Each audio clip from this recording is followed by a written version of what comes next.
各位光明的伙伴们，大家好；光的种子、光的天使们，大家好。今天呢，我们来分享人生目的还有如何帮助临终者，然后到往生到光明的境界。今天会很精彩我们今天探索的这个主要的根据的书本是我在生生世世。这是吴志清老师的作品这个书很精彩。那另外一本呢是老师的学生一个萧小姐萧颖玲小姐的作品那这两个可以对照，一个是老师，一个是学生的。那老师的理论非常丰厚就是很完整架构。那个学生他的生命经验很可贵因为他是癌症末期的患者。那起死回生、绝处逢生的一个亲身经历，那对癌症的朋友会有很大的启发。现在我们做的个案，很多的个案的家人、朋友都得癌症现在癌症好像比较常见比以前现在好像每5分钟就有一人会得癌症因为现在很多环境污染，很多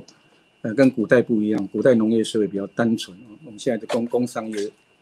很多的污染源容易致癌。那得癌症的人就会产生恐惧，那想要疗愈康复这样子。我们今天探索的叫做生死学生死学。那生死学呢，就是从生到死有几个范畴。我们看这个说明生死学就是面临这个癌症快临终的时候呢，这个故事是萧小姐呢快过世了。已经是医生说可能睡着就过世了已经没办法医治了。因为西医的方法用化疗用手术都已经尽力而为了但是就没办法延长，就是没办法保证活下来了那就要看开这样。那刚好请吴老师呢去做临终关怀，在安宁病房这是2018年的5月7号那一天那老师就去安宁病房来安慰他那在和信医院。那去的时候呢，就是整个现场就充满那种悲情那种气氛那个萧小姐她结婚了应该是萧女士也是就是一直哭因为女儿才3岁那不晓得这样过世，那女儿怎么办呢女儿就没有妈妈所以人的母爱会一直很挂碍还有老公心爱的老公、心爱的女儿这个不久就要走了这样子。那吴老师呢，就第一句话很幽默他说格瑞斯他的英文叫格瑞斯郭鲁斯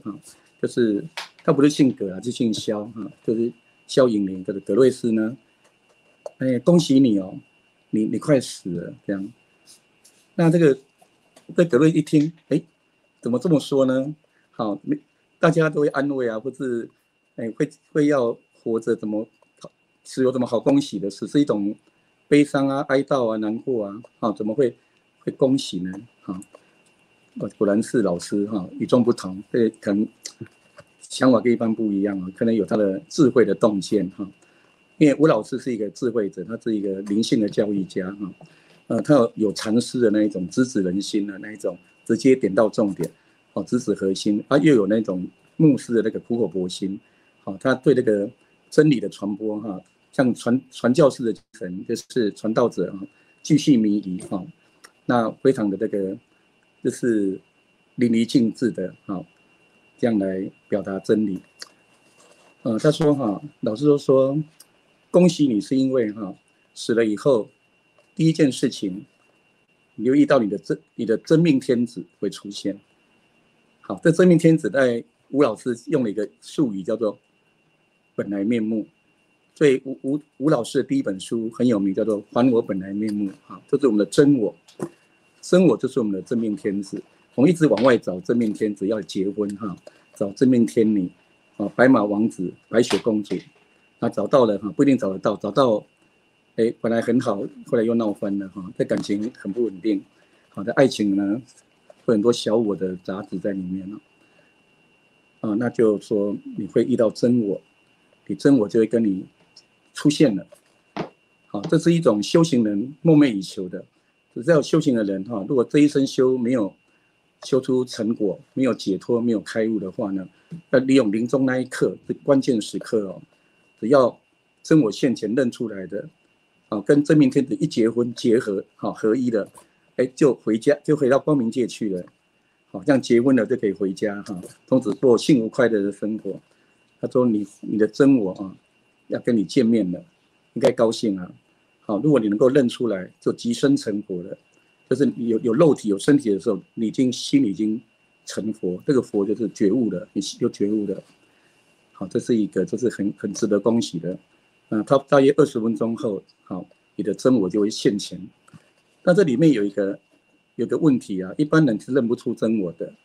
好，真我会变得很亮的光出现。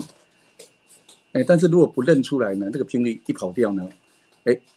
就不见了。好，或者有出现也认不出来，视而不见。一般人没有在修行的人，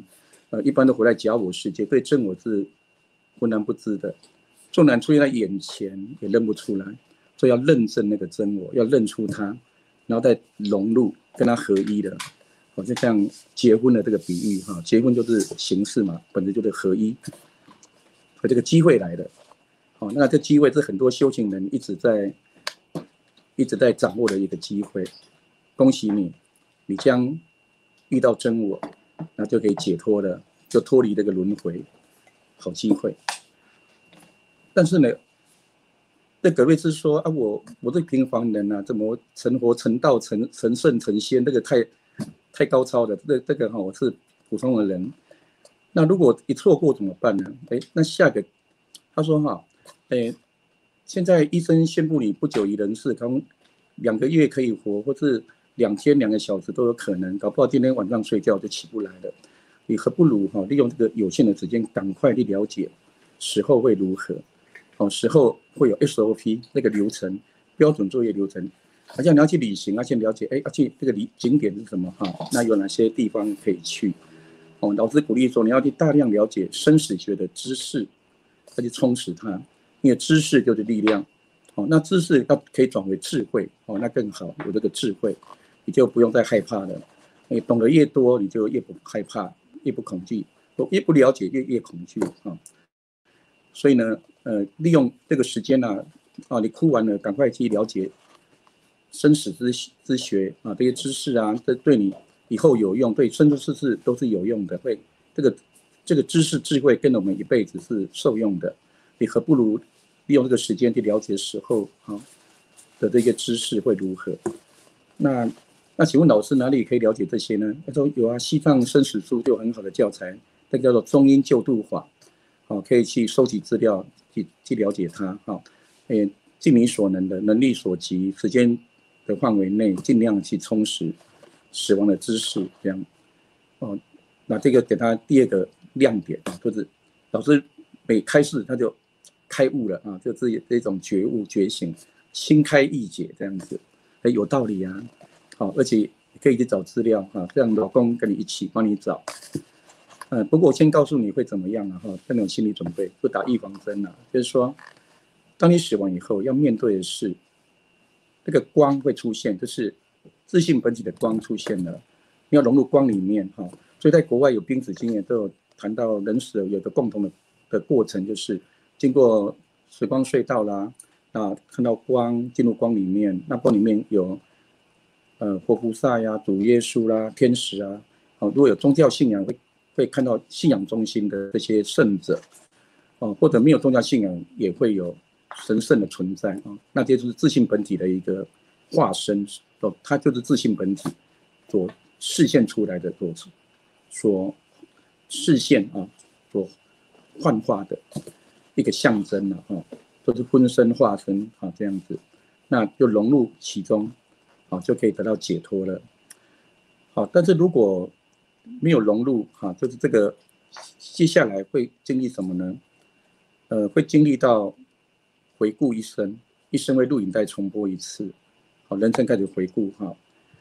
那回顾的时候呢，就会用自己的良心来看这一切，好，这个过程就是一个审查的过程啊，类似人间的那个法院会有审判庭啊，但它不是批判的，它是一种自己的关照，自我关照，自我的觉察。那一生的功过成败呢，就开始评估哈。那这个角度呢，是用，因为没有肉体，没有身体，会比较客观超然哈。那开始有人生回顾的一个会议。那会议参加的对象有自己的自信本体啊，就自己了啊，自己以外呢，还有高层，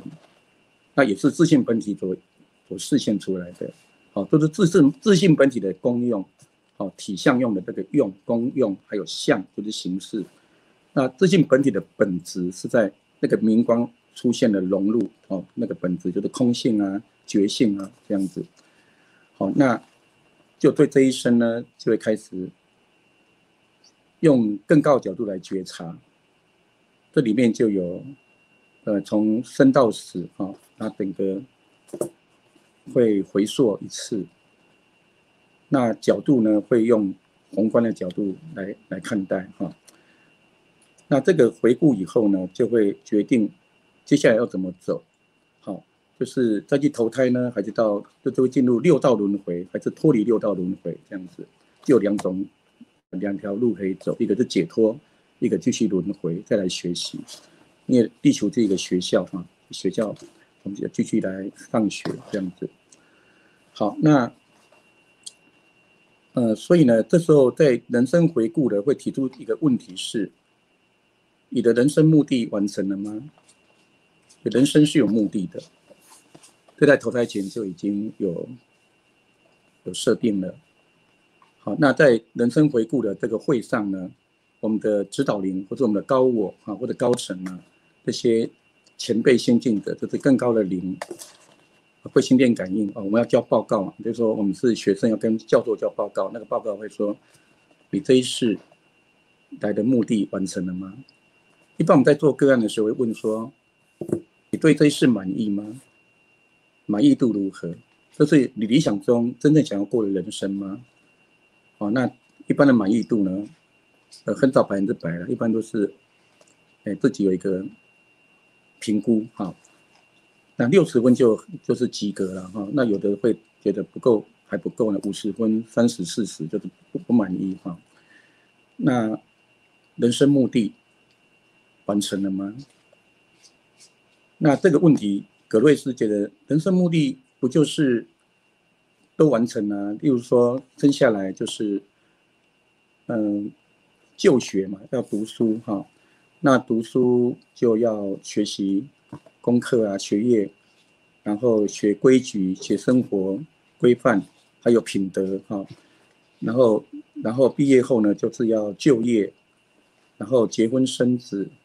然后尽责任义务啊，当个好女儿，结婚当好妈妈，那生女儿当好妈妈哈，结婚要当好太太，然后呢，对父母要当孝顺的女儿，那一直都在做这些，一辈子都在做这些事哈，就是要赚钱养家，好，这是生存的求，生存安全，还有交朋友，好，这是马斯洛的5大需求了哈，然后活得有尊严、自尊荣耀，然后自我实现，啊，达到目标。那这个人生目的呢，从小到大有近程的目标、中程、远程，好，定目标去完成，那几乎都完成了，只是觉得在死亡那么早走就太可惜了，因为孩子还小，好，才3岁而已，会觉得蛮遗憾的。如果活久一点啊，就很好。所以这个叫人生目的。那这个老师说，这个是人生目的呢，是没有错，这叫世间的目的，就是世俗的、人世间的，这是必须的哈，这基本盘要顾到基本，就是生存哈，就是要能够衣食无缺，好，或者丰衣足食，有的会喜欢大富大贵啊，有些理想要去完成，这些是人生目的。但是呢，这不是投胎前设定的目的。投胎前设定的目的叫做神圣目的，又不一样了。神圣的目的，或叫灵魂的目的，属灵的，这些是属世的、世间的，这些都是很重要的，这是要去把它做好，尽责任义务啊，遵守伦理道德，要有礼貌，做该做的，那活下来，养家活口，好，与人为善，这些都是。但是这个是这一世才定的，我们要是在投胎前就定的那个才是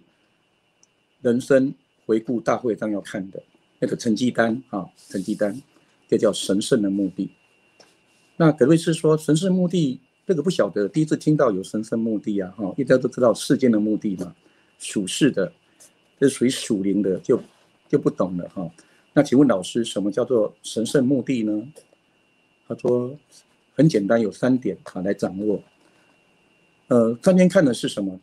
上帝啊，指导灵看的是，好，对我们的高我、真我都看的是说，你投胎来到死亡，你的个人的这个振动频率有没有提升？好，最好比投胎前提升了，那就成功了哈。那如果没有提升，那就没有成长了。那有还下降啊，下降就是负成长的，就是负成长、未成长、没成长，或者是正成长这样子。就说这个是提升个人的振动频率，这是第一个最重要的这个基础。然后呢，再扩大到提升别人的、他人的振动频率，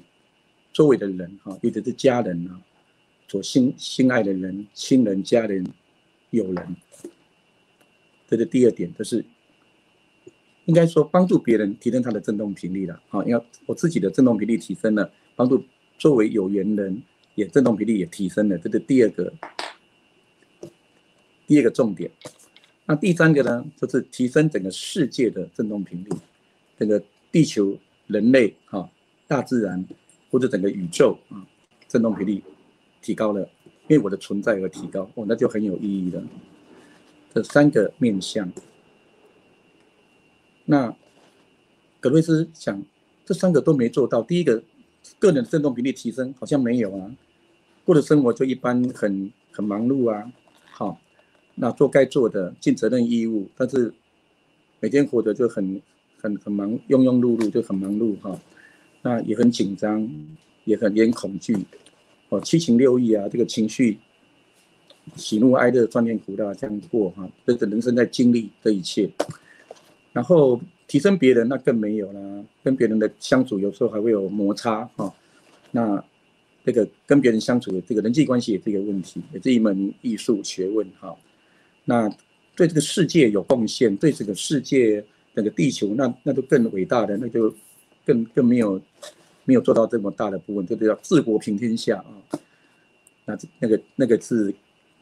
更伟大的部分啊，那没有机会去做。把个人顾好就是问题了，好，都好像没有从这个角度来切入，这是一般的世间的目的我在做，神圣目的好像都，好像是沙漠一样，浑然不知，好像也没有完成。那这时候有生之年，能够在活的时候尽量的去实现它，哈，这是我们就要探讨的，如何提升个人的振动频率。后来老师呢，在跟葛瑞斯呢，这样开示啊，这样开导，差不多分享啊，这样教育启发他3个多小时，3个多小时就回去了哈，因为这家人都来了哈，要快过世了，很多人要见面的哈，要交代临终遗言哈。可是呢，就让葛瑞斯一个很大的一个启发觉醒，讲到人生目的，他就眼睛一亮，好像又点亮3个明灯。第一个是恭喜你快死了，会跟真我合一的。第二个是说，赶快了解生死的知识，死后会如何尽量去了解，充实它，那都是有道理。好，第3呢，在有生之年赶快执行神圣目的。做多少就算多少，赶快做。后来那天晚上，葛瑞斯都睡不着觉了，好，本来也睡不好呢，得癌症，好，很痛苦，那个化疗啊，全身很虚弱的。可是他的睡不着觉，不是因为痛苦，而是因为他好像被点亮的那种感觉。奇迹出现了，第二天去检查，他的指数就恢复正常了。本来快死的人哦，5月7号嘛，是临终安宁的照顾哈，那临终关怀。7月8号竟然去检查，指数都恢复正常。那医师说可以出院了，哇，这是很大的翻转了。那为什么那么大的翻转呢？是因为葛瑞斯本身的觉醒，他愿意改变啊，他被召唤了，他的生命呢选择走另外一条路，有一种觉悟被唤醒。然后5月9号啊，9号就被医生请出去了，说可以的哈，因为这个病房还有别人要进来哈，这个在家里保养哈。那葛律说我要在医院待久一点啊，万一怎么样怎么办？没有医生哈，让人很恐惧。别人说那个郑医师说你看起来很好啊，好，在家里疗养，保持联络就好了。就5月9号就出院了，这叫绝处逢生，好，起死回生这样子。那活下来的葛瑞斯呢，就是萧颖玲女士，真的是伟大的勇士哦，她就开始面对自己，去提升自己的频率，去改变自己。就跟着这个老师一起学习哈，那开始呢，老师是全世界各地啊都在讲课，就是这个周游列国啊，环游四海，也去听课，那也开始呢开发他的潜能，就开发了，他变得有特异功能啊，也在做一些帮助人的事，就是到第2项提升别人的振动频率，也开始在进行，以致提升世界的振动频率。好，那从2018年呢到19到20年都有关卡，一关难过，关关过。他书上都会写他的遇到的关卡，那关卡都是他的心改变都突破了，因为相由心生嘛，疾病之相啊，到那是心灵的一种显化，所以从改变底片就改变相片，底片是内在的本质，相片的外在的形式，就是我们的身体肉身啊。那他就很大的突破，关关过啊，所以他写这本书叫做《叩问生死》啊，就把他的经验之谈啊写下来。那对癌症病人，对一般的人都有很大的启发啊。他是他的心血所换来的经验，好，有这样的真修实证啊，这有正量啊。那就是患者本身的当事人经历的苦难，从病苦中不断的觉悟，戒病练心啊。那到这个书到2020年的12月啊，是跟那个他的癌症的那个能量对话，他变一条虫，黑虫来对话，那个也很精彩啊。就是一直在大跃进，灵性的大跃进啊，大蜕变。所以现在我们感谢吴志金老师跟萧颖玲女士，感谢他们的提供这些资讯，让我们能够解脱开发智慧，感谢他们的贡献也向他们内在的神性致敬。好，那我们来探讨怎么样来活出神圣的目的那我们来看所以今天要探讨的是了脱生死主要是了脱生死，从生死中解脱那出生前这个生死学了解出生前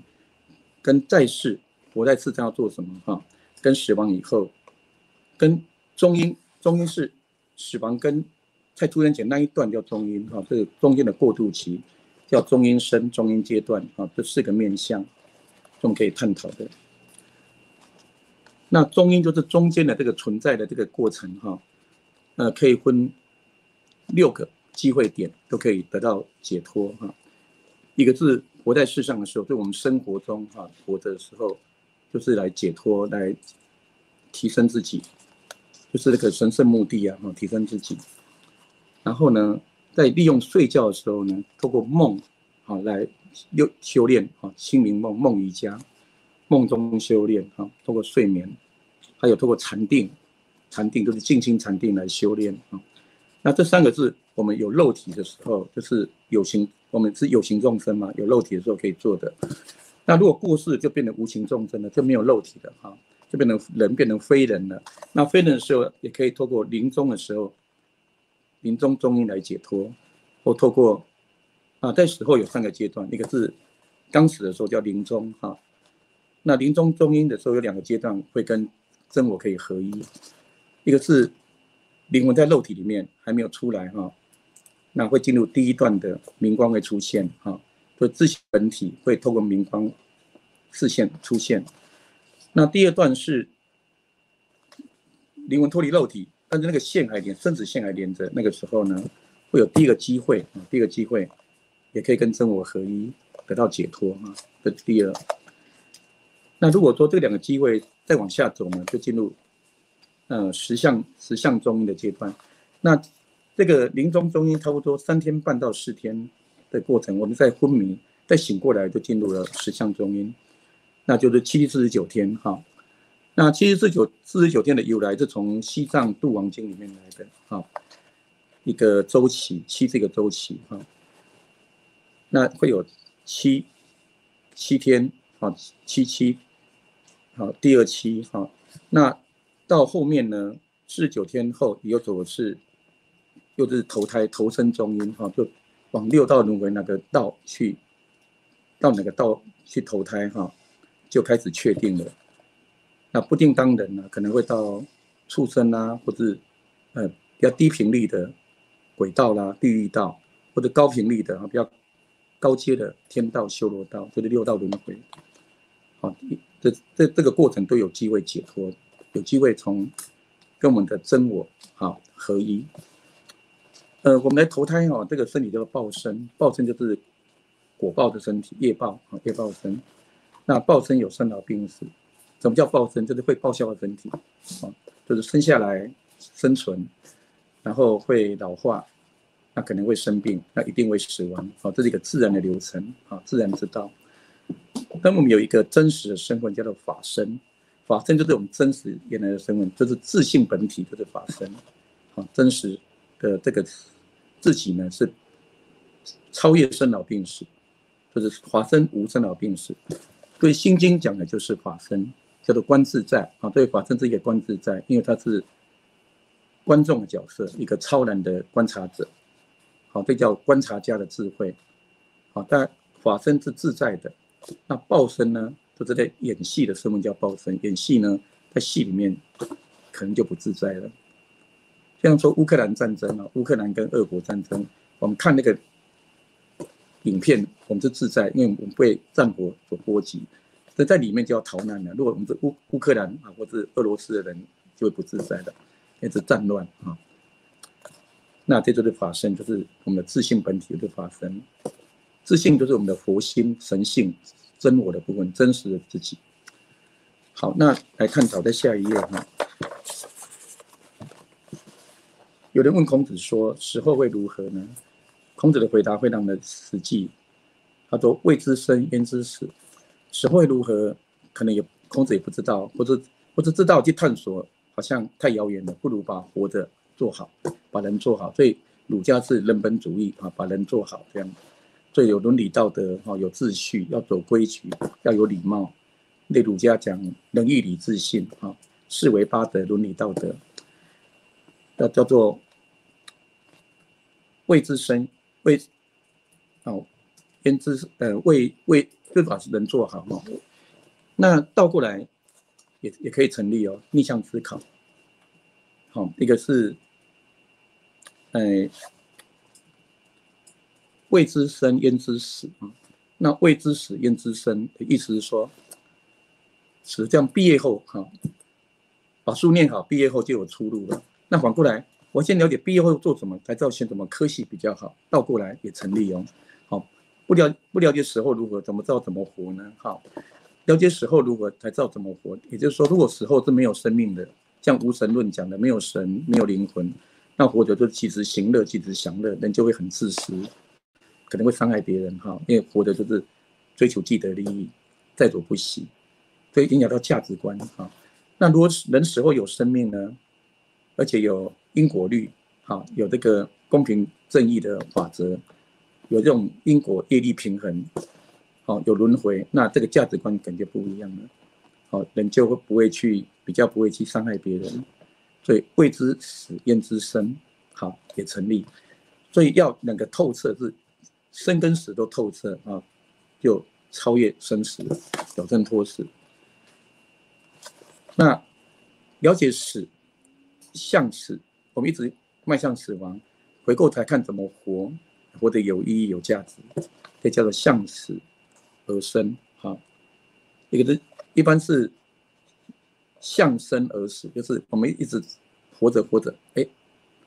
慢慢有一天死掉了。好，那向生而死是一般的价值观，他对死是避而不谈，因为太忌讳了。好，谈也没用，好，灭不了死后如何，不如把活的搞定啊，就是向生而死。现在倒过来是向死而生啊，这两个呢，死亡后有中阴救度啊，那生是人生目的，好，在活的时候把它做好，那死后就会进入更好的世界，更好的前途。好，这两个是螺旋状的进化，好，互相透彻，向生而死，向死而生。好，未知生焉知死，未知死焉知生，既知生亦知死，就透彻了，通透了，就生死就觉悟了。好，看下一页哈。临终的时候要做什么呢？我们做个案，有些个案也是家人要临终了，要怎么帮助他哈？有时个案本身也面临得到癌症啊，也要临终的问题，都可以提供协助哈。一种是安宁的照顾，好，还有安宁的疗愈疗护啊，就是安宁医疗，就是不要做那个很痛苦的治疗，或者无效治疗，或者侵入式治疗，比如说插管、气切，好，或者电击，好，让他安详的走，叫安乐死，还是有治疗，但是一个比较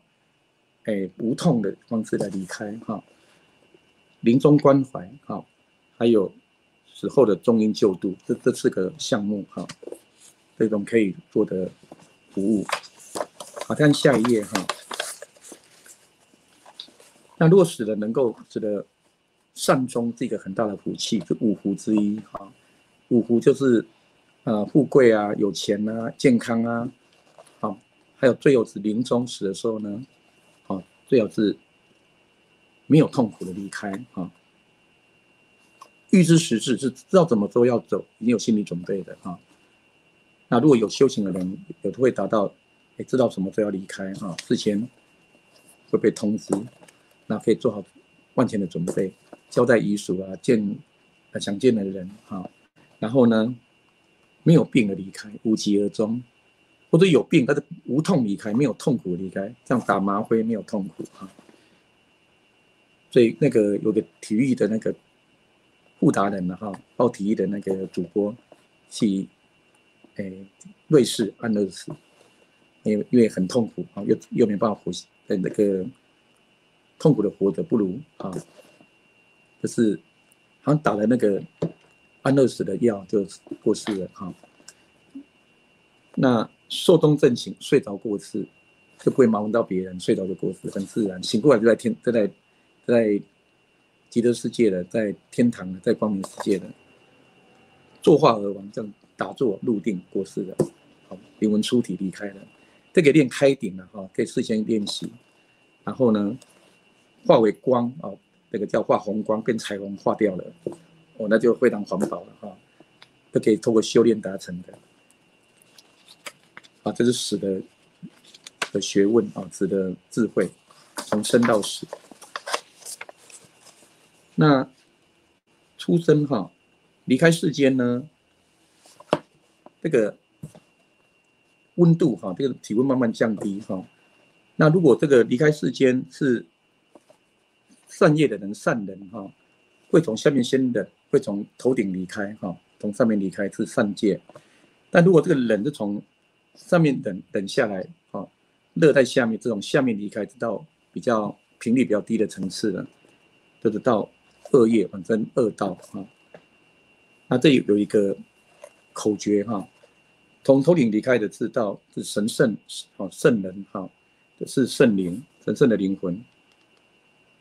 就脱离轮回解脱的，脱离六道轮回，就成为阿罗汉啊、菩萨、佛哈，或者天使这样。那如果从眼睛离开的，第二轮眼睛是升天到天界、天堂；从心离开的，知道人道。那如果从腹部呢，知道鬼道；从膝盖出去是到畜生道、旁生；从脚底出去就到这个地狱的更低层次，叫做顶圣眼升天，人心恶鬼腹，旁生膝盖离，地狱脚板出，这样子。好，这是一个传说了可以做参考。好，那来看向死而生，这是两个部分就是对死的认识，中阴救度，来把人生目的做好。那对死的认识，在活的时候把它实现这样就把它连贯起来了。那这本书主要的主题是讲向死而生对死后有认识，死亡有认识，把在活的时候实现，表示人生目的人生目的。那人生目的呢有3种，第一个叫神圣的目的，就是提升个人的振动频率，属灵的目的叫做灵魂目的灵性的目的，提升自己的振动频率，提升作为有缘人的振动频率帮助他也提升了，还有提升整个世界的振动频率，这叫神圣目的。那一个是刚刚讲的那个人世间的目的，就是尽责任义务来过，就是生存安全，有银子，就是同学会的标准有银子买车子，有房子，然后有对象，有结婚，有内子外子，孩子孙子这叫多子登科有面子有理智，有受教育有理智。那面子就是外表外貌协会这个形象好，那这个就是世间的目的。世间目的无外乎4个面向，就是名利跟权跟情这4个项目这人世间的。那另外一个是世人的目的那这3个目的这同时都存在的。那一般人只了解世间目的，对神圣目的跟世人目的比较不了解尤其是神圣目的几乎比较早去琢磨也是这本书的重点，我们现在看到的重点就是实现神圣目的那怎么样来运作呢再讲一个故事在做人生回顾的会议上呢，假设会看到一些好的行为被表扬，好的身口意，好的动好的念头，讲好的话，不好的行为会感到很欣慰。那如果做了一些比较不好的想法，不好的念头，比如说嫉妒恶念或者口业讲不好的话或不好的事我们就产生一种会惭愧在这评估这个一生的功过成败的时候，那个良心就会示现了那个事端，就是孟子讲的事端，那个是一个端正自己的那个事端就人皆有之它就会发挥作用的。孟子的事端第一个是什么呢？叫做恻隐之心，人皆有之，就是人看到人受难会产生一个悲悯心慈悲的悲悯心，会慈悲他是非之心，人皆有之对有没有做错自己会良心会知道例如说偷东西这是不对的自己心里良心会知道，打人骂人这是杀人，这是不好的。良心是一个客观，它是道德是相对，良心是绝对的，这超越一个相对它是一个内在有一个标准，自己会有个尺度，自己会很清楚良心不安那做对了就会平安，做不对就会不安。第3个是叫做惭愧心、羞耻心礼义廉耻，那个耻就是做不对人会感到很惭愧，这个字也是我们好的良心，也是我们的善良的本性，叫人性本善，那个善良的本性。还有谦让之心，人皆有之，会觉得不好意思啊，让给别人哈，这是4个善良的本心呢，以这个为标准，就是事端正哈，这是王阳明悟道的良知、良心、良能会开始作用，会对这一生呢，就会对自己的整个起心动念，身口意呢，就会很忠实的面对自己。那这时候呢，就会有下一世的产生哈。假如这一生没有很圆满的话，就必须再来圆满。举个例子呢，例如说有一个小女孩，然后小康的家庭，那她家附近有一个乞丐，一个老太太、老奶奶，就是一个游民哈，没饭吃，很可怜，在他们家的巷子口有一个老奶奶。是乞丐，那小女孩就产生了那个恻隐之心，就把吃剩下的饭菜呢，就去布施给老奶奶。好，那老奶奶就因为这样子，很感谢小女孩哈，这是一个很善良的行为。然后在人生会议上就被表扬了哈，就看到了亮点。那表示在以后呢，根据因果力就会有福报。因果力就是说，投出这些能量会回到自己身上，好，送出什么就回收什么，就是作用力反作用力原理，这个中道的法则，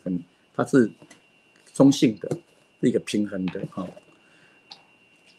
那所以在这个人生会议上，人生回顾的会议上呢，会提出来看到这个亮点，会问说小女孩说你希望这个老奶奶来报答你吗？好。那报答求回报不求回报路就不一样了哈。那一般会觉得说很好啊，我对他好，他以后对我好，互相帮助啊，我帮助他，他也帮助我互助，我爱他，他爱我这样子。那如果说这个施恩者要求回报，那就要设计下一辈子如何来平衡。好，那可能这个老奶奶的演化，看到进化。在某一世来世不一定下一世了适当的时机，他们会投胎当家人。那可能呢，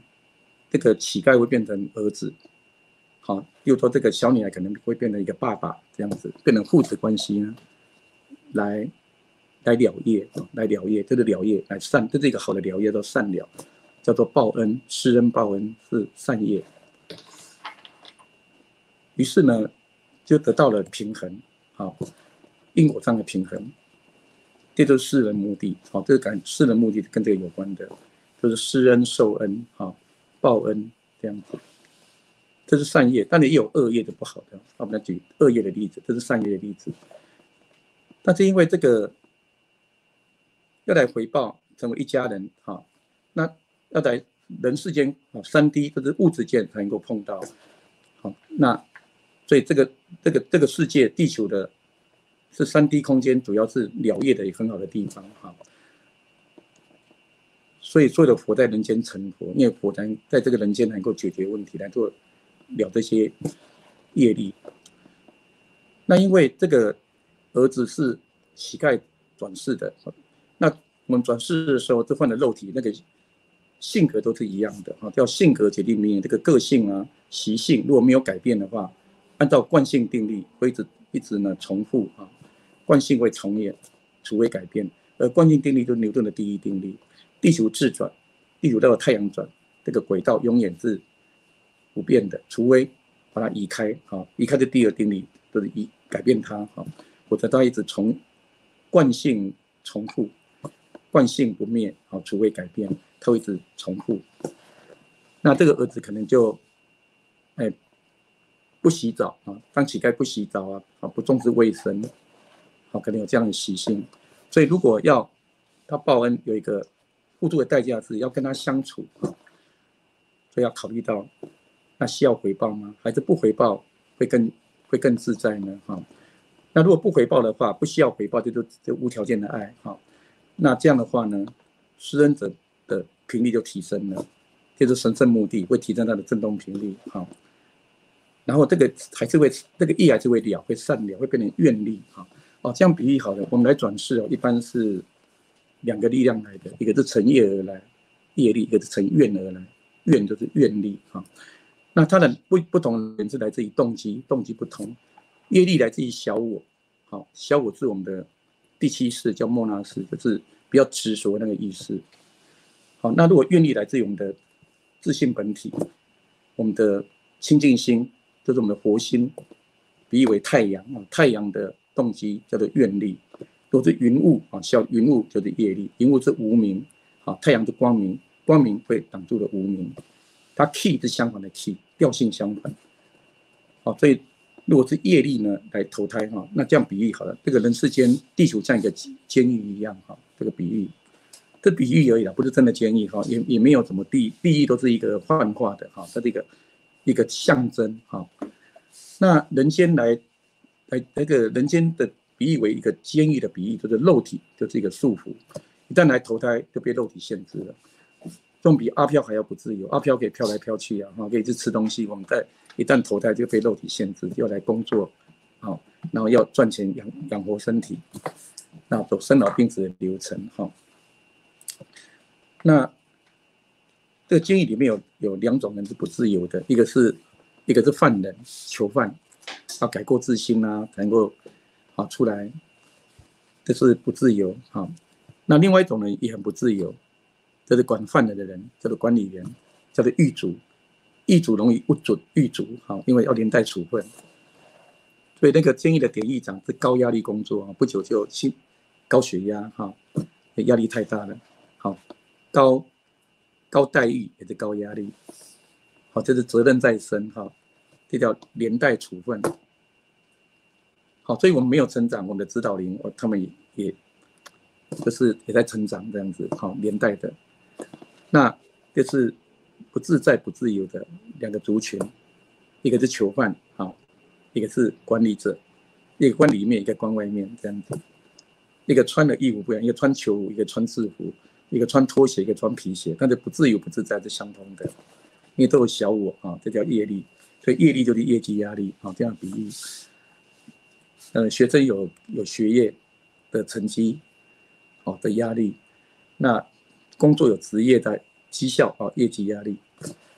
另外一种人是自由的，就是来探监的人。探监的人就不用进到监狱里面，就来探望囚犯或探望这个管理员探望在监狱工作的人，来打气来安慰来鼓励。他就没有案底，都不用关在里面，是自由的，自由来去。所以宁可出狱来探监，也不要入狱来服监，这样子。那另外第4种人更厉害了，他不是探监而已，他进入监狱里面，他是来卧底的。那卧底就很有趣了，这好像是犯人，他不是犯人，他是假装犯人，为了帮助囚犯脱离监狱。卧底就是人间菩萨、人间天使。这卧底要是一个高超的智慧，叫做超越灵魂程度要蛮高超的叫做人间来卧底的天使菩萨。有4种人，有2种是乘业而来，是比较不自由不自在的；有2种是乘愿而来，因为慈悲心发愿来的是自由自在的。我们鼓励我们个案能够立志出狱解脱，再来探监或来入狱卧底，而不要来入监有案底，宁可出狱来卧底，这样的顺口溜，这样的比喻，这就是口诀心法。好，那来探讨那振动频率怎么提高呢？那这个振动频率应该说怎么样让频率下降或没办法提高，就是我们的小我要了解我们内在有2个我，一个叫真我，真我比喻为太阳，叫做大日如来大日如来就是自己啦，我们的佛心像太阳般的伟大的太阳，叫大日，光明的本心，也是自性本体那另外一个是云雾，那云雾就是大雾云雾。那云雾就是我们的小我小我叫假我。怎么解释小我呢？小我就是以假象为我，就是我以为是一个孤岛，好，那所有岛在地球里面，对这个孤岛的这个假象，那以假象为我叫做假我，或叫小我啊。那小我比较小，就是很有限、受限的。那这个真我是 open 的，这大我是广大的，是敞开的。太阳照耀万物啊，是整个敞开的。那小我是狭隘的。那这两个我是平等的，好，平等却有不同的维度，这样子。好，那这个频率呢，因为小我的频率比较低，好，振动频率或者会下降，那真我呢就会提高啊。那怎么看真我假我呢？我们看下一页。我们可以把这个3个目的啊来谈完。这是施恩的目的有哪些呢？刚讲报恩，好，施恩跟受恩，对不对 ？A 是施恩者 ，B 是受恩者啊。那如果说乞丐想要报答，好，刚刚讲是施恩者，要不要回报啊？哈，但是如果乞丐想回报呢，可以回报吗？那这个游戏规则是以施恩者为主，好，被施恩者是要主导权在施恩者，就是给恩惠的那一方。若要回报，那要陪他轮回；若不回报，就各走各的路了，好，就不用再轮回。好，但是不求回报会得到更大的回报。好，这是一个无私的爱，叫无条件的爱。好，那另外一种是欠债跟还债，又另外一种。好，还有更严重是报仇、报复跟被报复。啊，有一个印光大师哈，一个很有名的一个师父叫念佛法门的那个祖师，好，他说有人在求孩子啊，求子，好，要传宗接代，好，然后都这么多孩子，就求送子观音送了孩子哈。那这个印光大师说哈，这个求孩子这是形式而已，本质是什么灵来当孩子才是重点。这孩子的心灵品质如何？这个事先无法去了解，生下来才知道哈。那做孩子就4大类嘛，你生了就知道了哈。所以智慧很重要，叫先知的智慧，先知先觉。好，一般是后知啊，后知后觉，很多是不知不觉。智慧有3个层次。好，不搭铁达尼号就不会去装冰山，这叫先知先觉，就避掉灾难了。一般人搭了船才知道，上了这一船下不了船，要撞冰山这样子。那事先不晓孩子的素质如何，好，要生下来相处才知道。那孩子有4大类啊，印光大师说的，一个是来报恩的，一种是来报仇的，或者来报复的、报仇的；一种是来还债的，一种是来讨债的。来讨债、来报仇就会很辛苦，会跟父母唱反调，很叛逆，那不受教，让父母很抓狂，好，所以事先要有先见之明。那这个送子观音啊，是我们可以祈求送有缘的、有善缘的孩子，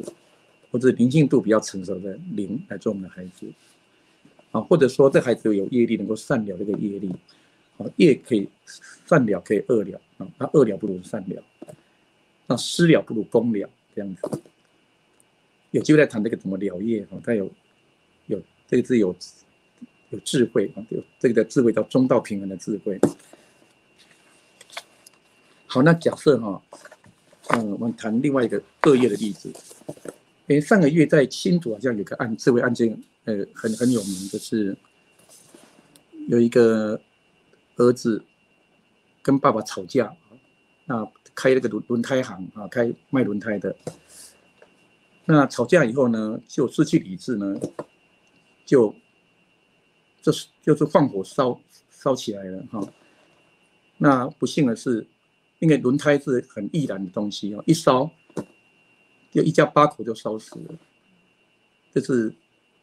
上个月的案件这种社会案件，人伦悲剧在地球就每天都在发生这是有没有上报而已。这是一个很悲剧哈。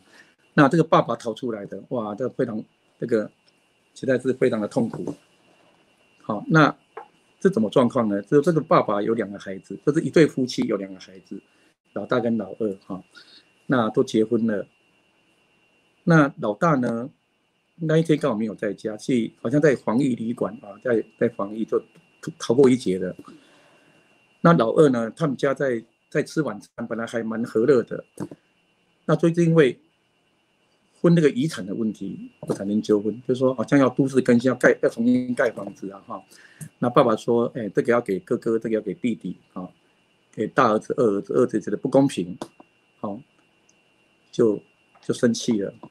生气以后就想不开啊，因为喝酒嘛哈，就是去点燃那个火。那点燃火以后，那个烧起来哈，那房间里面呢有小孩子，都逃不出来了，在呼救啊。那这个母爱很伟大哈，妈妈救小孩就赶快救小孩，就一起烧死，就逃不出来了哈。那包含他的太太跟他2个女儿，2个孩子被烧死了。哦，还有这个大哥、大嫂跟他的孩子，还有他的妈妈，好，以及9个女生都被烧死。那爸爸侥幸活下来，也是受伤了，灰头土脸这样子。这是一个悲剧哈。那这样的恶业会有什么后果呢？在死后，在人生回顾的会议上就会提出来的哈，这是很重大的事件，是一个不好的事情。这时候看他的动机，因果要看动机了哈。做同样的事情，动机不同，果报就不同了。例如说打猎是杀生，那打猎如果为生存而打猎，这个还情有可原啊，因为为了活命。像爱斯基摩人吃海豹的肉，也没有蔬菜嘛哈，这是他们的习俗。但是如果用娱乐来打猎，打猎是为了娱乐，但是以快乐让动物痛苦，那业力就很重，那是故意的。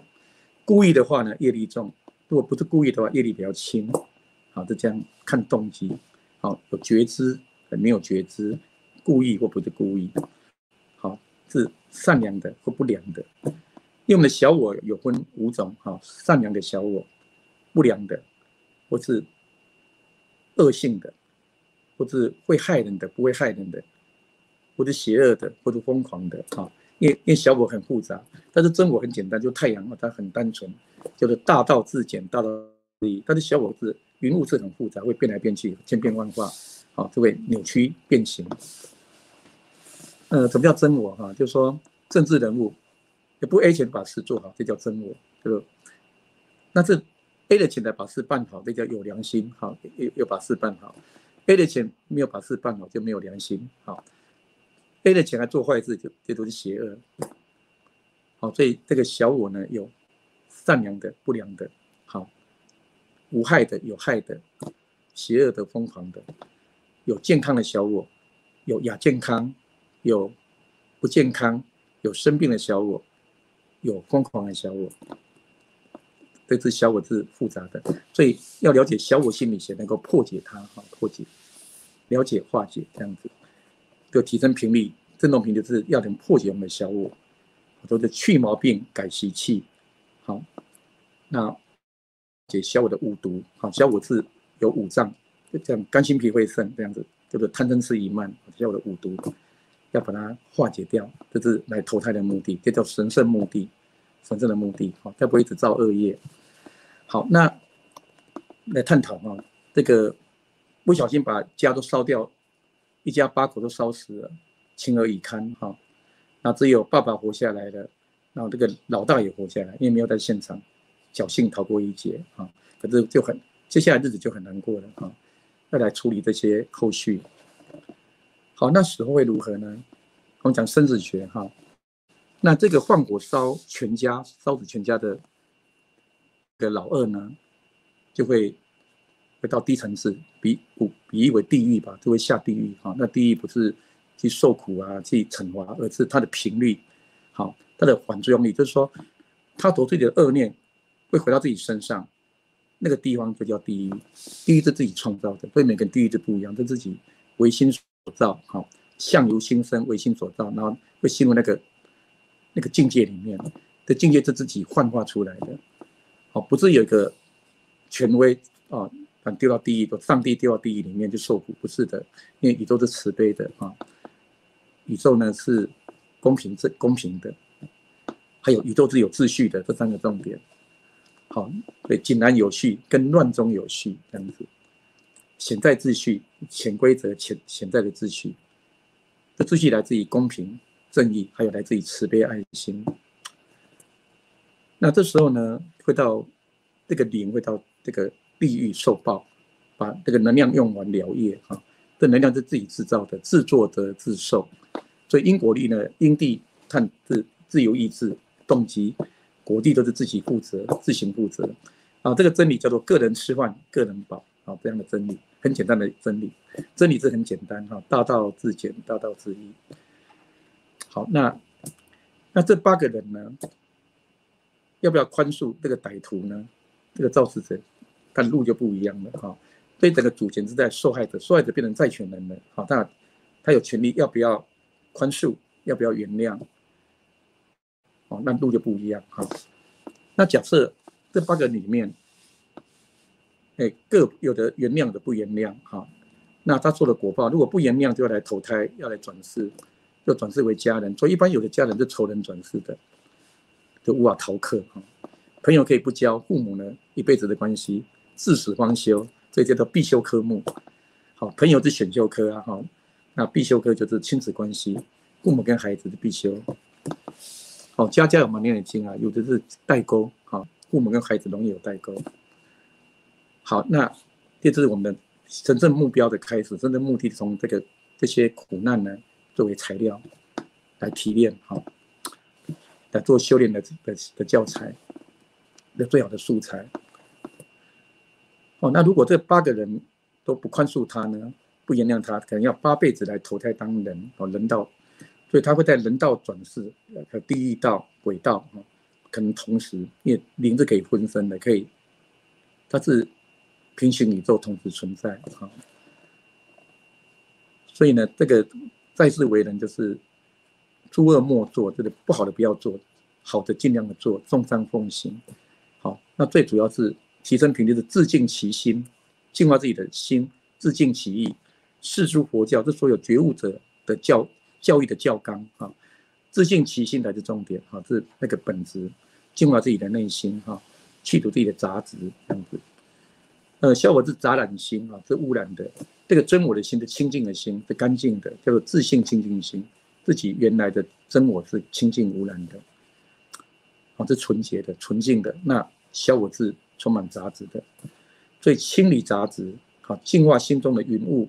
显化心中的太阳，这就是神圣的目的。这个目的就是提升我们的振动频率，就会提升就净化自己心中的云雾、乌云密布的心清理云雾，把心中的太阳光明本性发挥出来、显化出来，就是神圣目的的第一项，提升自己的个人的振动频率。而后就能够当一个典范，去帮助别人，也提升振动频率，变一个触媒，或是一个酵素，一个触媒引发好的共振，帮助周围的人也提升振动频率，也都净化他们的乌云，净化他们的太阳。那提升世界振动频率，帮助整个世界净化这个集体意识的乌云，净化集体意识的那个太阳，同理可证这样子。但要从自己开始了那有的人会从帮助人做义工、做志工，去做慈善、做爱心、做公益呢，但是自己都忽略了，可能身体不好，或是一些责任义务都忽略了。所以应该要从自己开始，自己的振动频率提升，然后以这个为基础呢，再扩大到别人、到世界，这才是一个好的流程是健康的流程，好的自然之道。好，再看世间的目的呢，就是明。我们把那个世人目的谈完了。世人目的因为有造业的问题，有善业、恶业所以有几个项目，就是现在还债，是一个比喻的跟金钱的那个流动是相通的。报复跟被报复，然后施恩跟报恩这是属于世人目的，这是跟因果业力有关的。而后在人之间有肉体以后，就有人世间的目的，世俗目的就是我们生下来就有个名字嘛，会有名，要把名声顾好，名声名望还有利润就是金钱做生意都要追求利润，所以企业是追求利润团体叫企业利润还有利益那权就是有钱有利有钱以后就会能够掌控一切，那个控制叫做权。好，所以政治人物就是他追求的是权力，好，权力或者权益、权力。那情的话呢，就是情欲啊跟性欲，这是人世间的目的。好，但是时候带不走，带的走是万般带不弃，也有业随身，好，或者业力啦，或是我们的性格、我们的惯性会带着走，会带走两个东西的，一个是宝藏，一个是我们的智慧财产，一个就是云雾，云雾比喻为病毒软体啊，这电脑病毒带着走，好的软体，还有健康的软体的宝藏带着走，带到下一次换的肉体还是原来的软体，那应该把不好的软体电脑病毒清掉，把好的宝藏拿来发扬光大。但一般众生的颠倒，会把病毒拿来发扬光大，把这个宝藏放在保险柜里面，把它闲置资源，要倒过来要把宝藏拿来用，发扬，把不好的这个杂质净化掉。这就是神圣的目的，个人的神圣目的。好，净化自己的小我，显化自己的真我，好，很容易掌握破跟立。好，踩刹车踩油门，好，中道平衡，这两个是矛盾的，就是净化破解自己的小我，建立在我们的真我上去运作，那个频率就会提升，这叫做生命会扬升，灵魂会成长，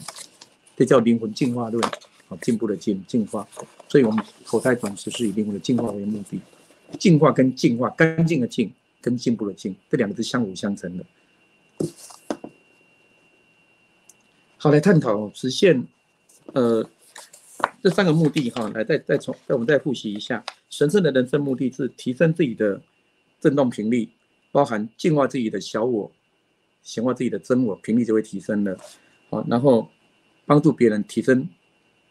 他的振动频率，帮助别人频率提升，帮助整个世界频率提升，振动频率提升，这是属灵的目的，神圣的目的，灵魂的目的。好，那世人目的会包含在灵魂的目的里面。好，就开这个回顾大会以后呢，会有个机会，就是让我们有世人的目的包含在神圣目的里面，这样才有机会成长。也就是说，让业力转成愿力，变成愿力的材料。好，这样比喻有这种状况呢，一种是人来转世成业而来，了旧业造新业，不断的造业，不断的就一直呢没办法出狱，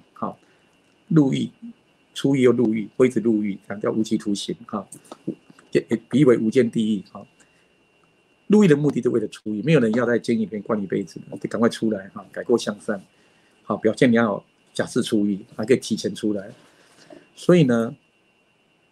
业力转业力，这是最常见的，了旧的业造新的业。所以呢，虽言消旧业，莫再种新秧，这样子。那另外一种是什么呢？业力转为愿力，恶业转为善业，善业转为愿，转愿力，这是往上提升了。或者愿力转愿力，愿力是我可以呼100变1000， 1000变1万、10万，不断的扩增，就是不断的扩大，就是愿力转更大的愿力。另外一种是愿力转为业力，都下降了。本来是发愿要来帮助世人，帮助整个地球提升，后来自己就堕落沉沦了，这有风险。所以愿力转业力，政治人物本来要为民服务，拿到权力贪污腐败的，有四种可能。业力转业力是最常见的，业力转愿力，就是神圣计划里面的，把神圣目标，世人目标纳入神圣目标里面，世人目标完成了，神圣目标也完成了，一举两得，就连世界的目标也完成了，应该就是一举三得了。当你神圣目的完成的同时的实现的同时，世人的目的跟世界的目的同时都被成全、被满足的，这是最理想的状态，叫做大圆满的状态，大圆满。这三个都圆满了，这是我们要运作的一个方式。这三个都能够得到成全，叫做福慧双全。悲智双运，福慧双全，或者福慧三全，三个人生目的都得到完成，得到彰显。好，那这个世间的目的就是名利权跟情这4大项目。那情一般有爱情啊，其实也友情、亲情也是如此的。好，那因为情呢是属于小我从欲望，所以他的爱是有条件的爱，有所求的爱。好，我们来探讨怎么样实现3大的神圣目的呢？有3个元素，一个是智慧，开发智慧提升了；一个是情绪管理能力，叫做 EQ； 一个是无条件的爱。这3个指标来看有没有提升。这个成绩单有3项了哈，就是智慧，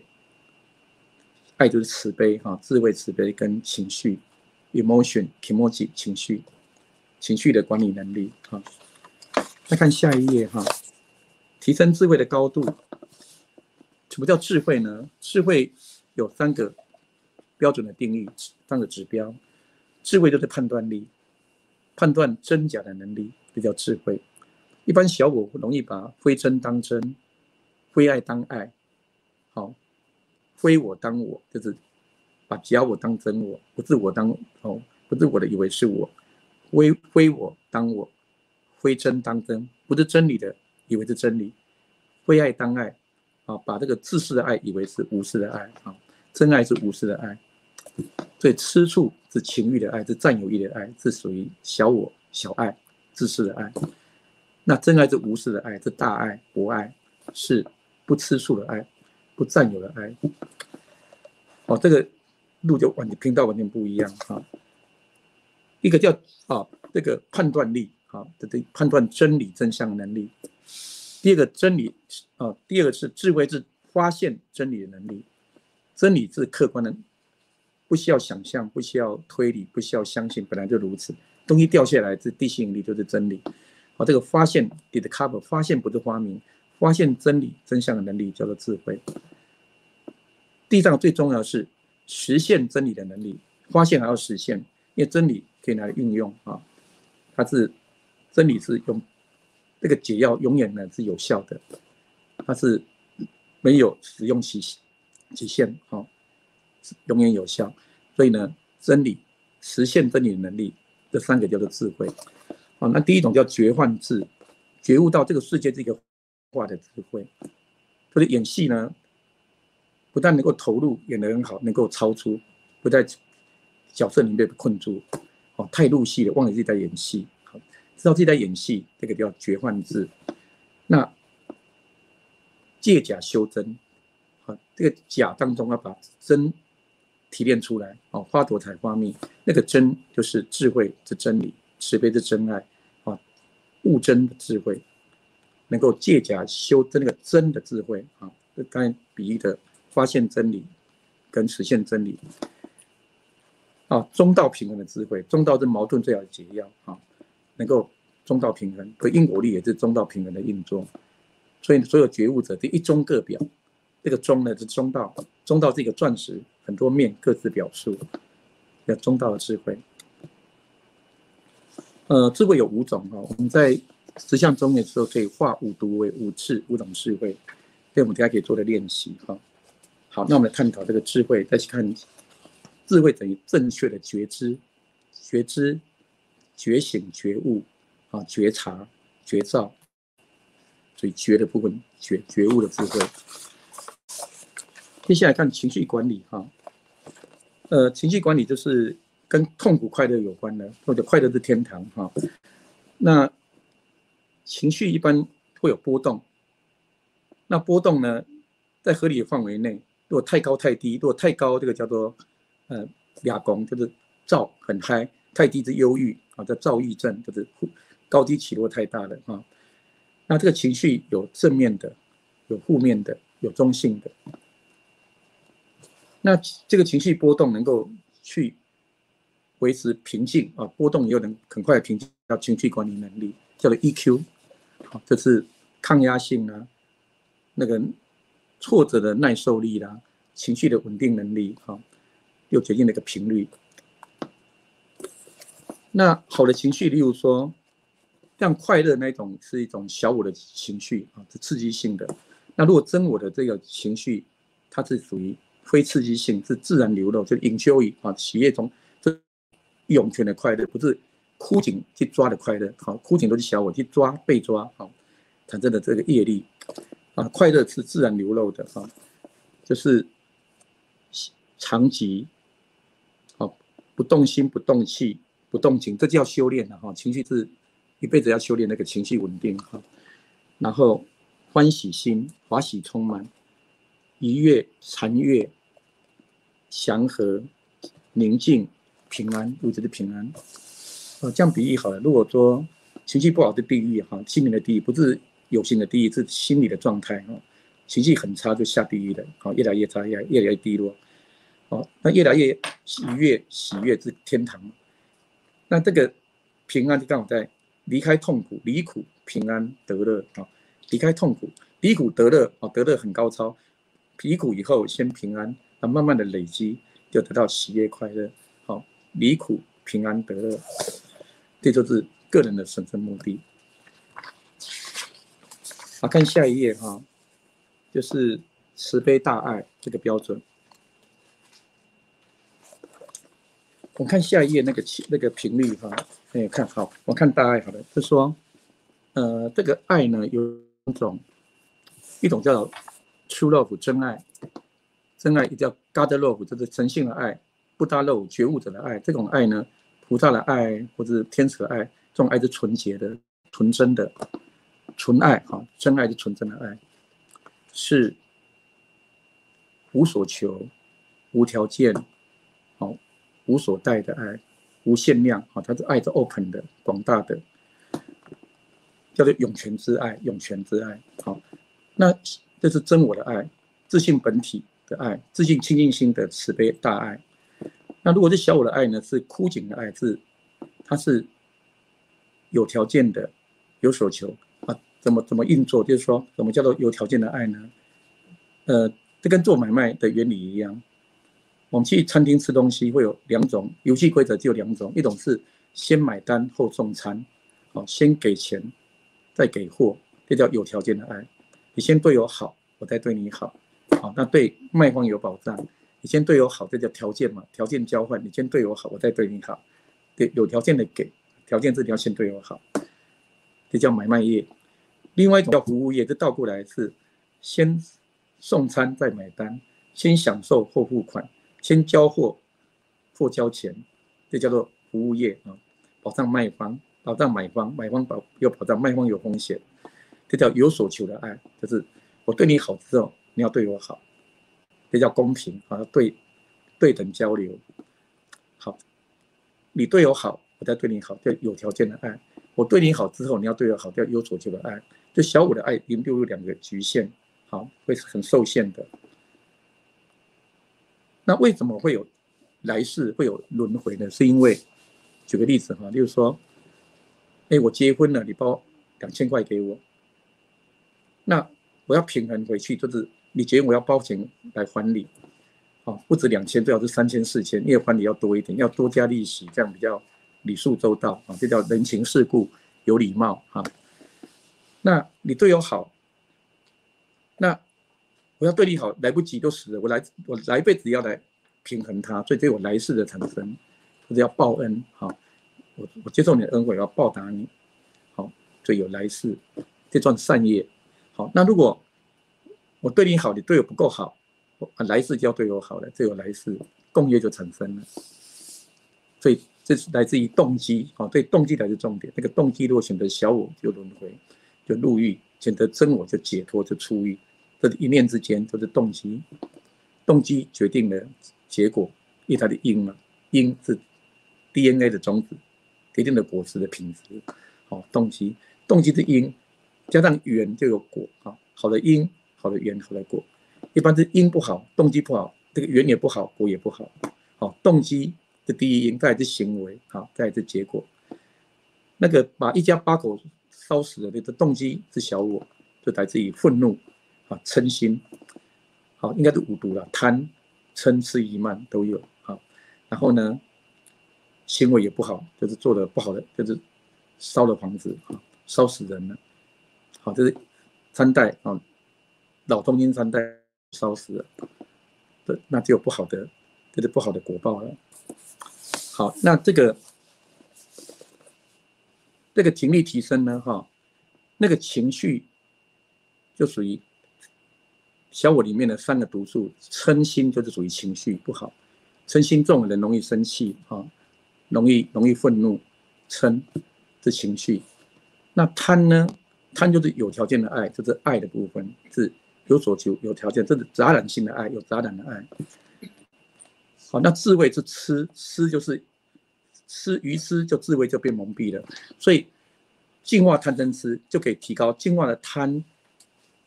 就转为无私的爱就频率提升了。净化的嗔情绪就会好的情绪就会提升了，净化的痴智慧就会提升。所以呢，整要提升个人的振动频率，来自于净化贪嗔痴这3个我看下一个那无条件无所求无条件无所求。假设他的地瓜叶2个面向你先对我好，再对你好，我对你好，你要对我好，在这个里面受限了。它的根那个地瓜就是期待，期待落空呢，会产生嗔心，就会生气；期待成功呢，就会产生贪爱，就贪跟嗔就有了。那在受苦就是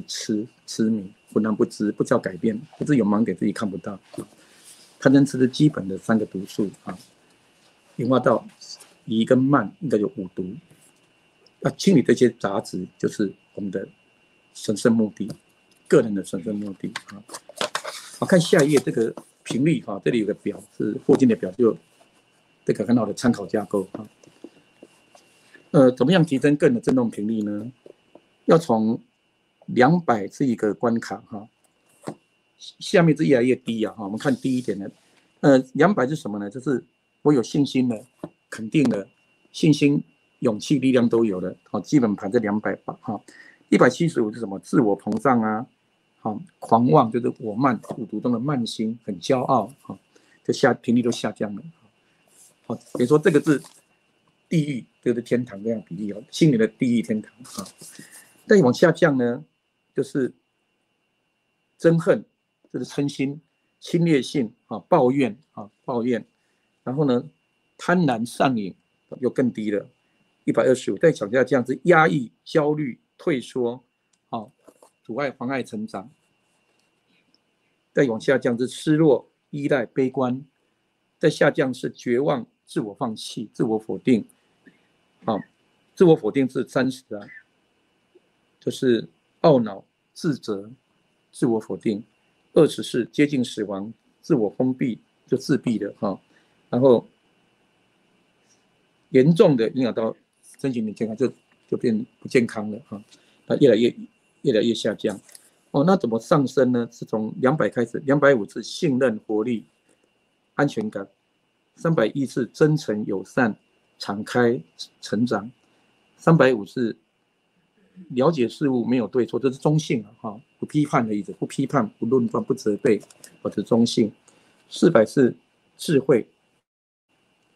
开始开发的。500是专注生活中的美好幸福。540是乐观、慈悲、有耐心。600是和平、安详，就这个平安，平静安详。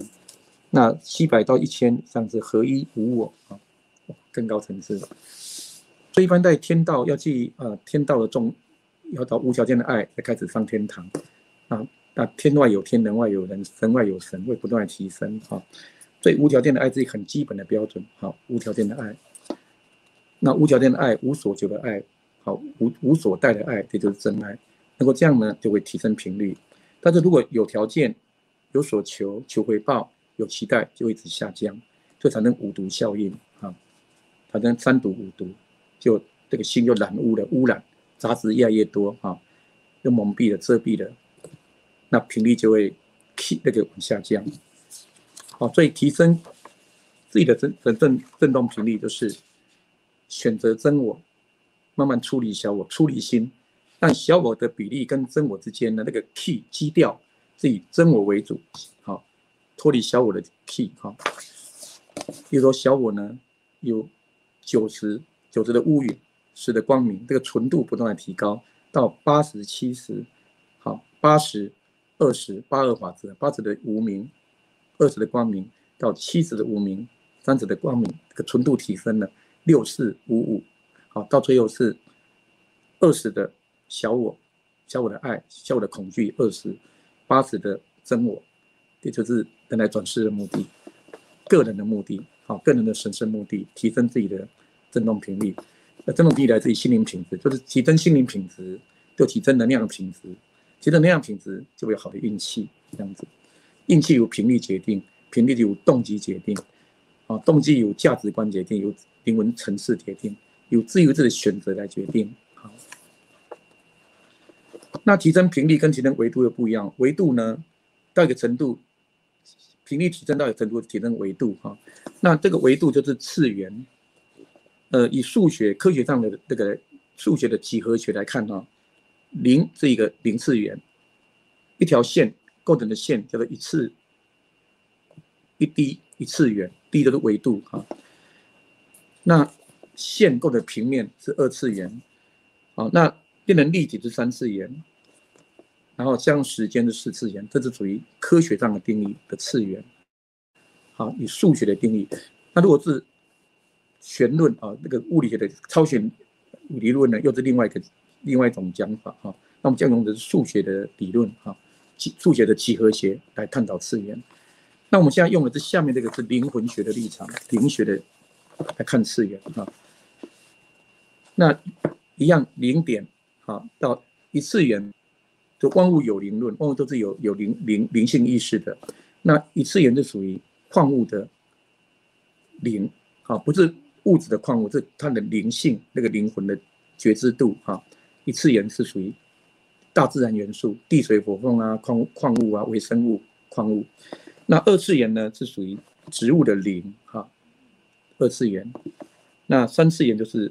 动物，包含人类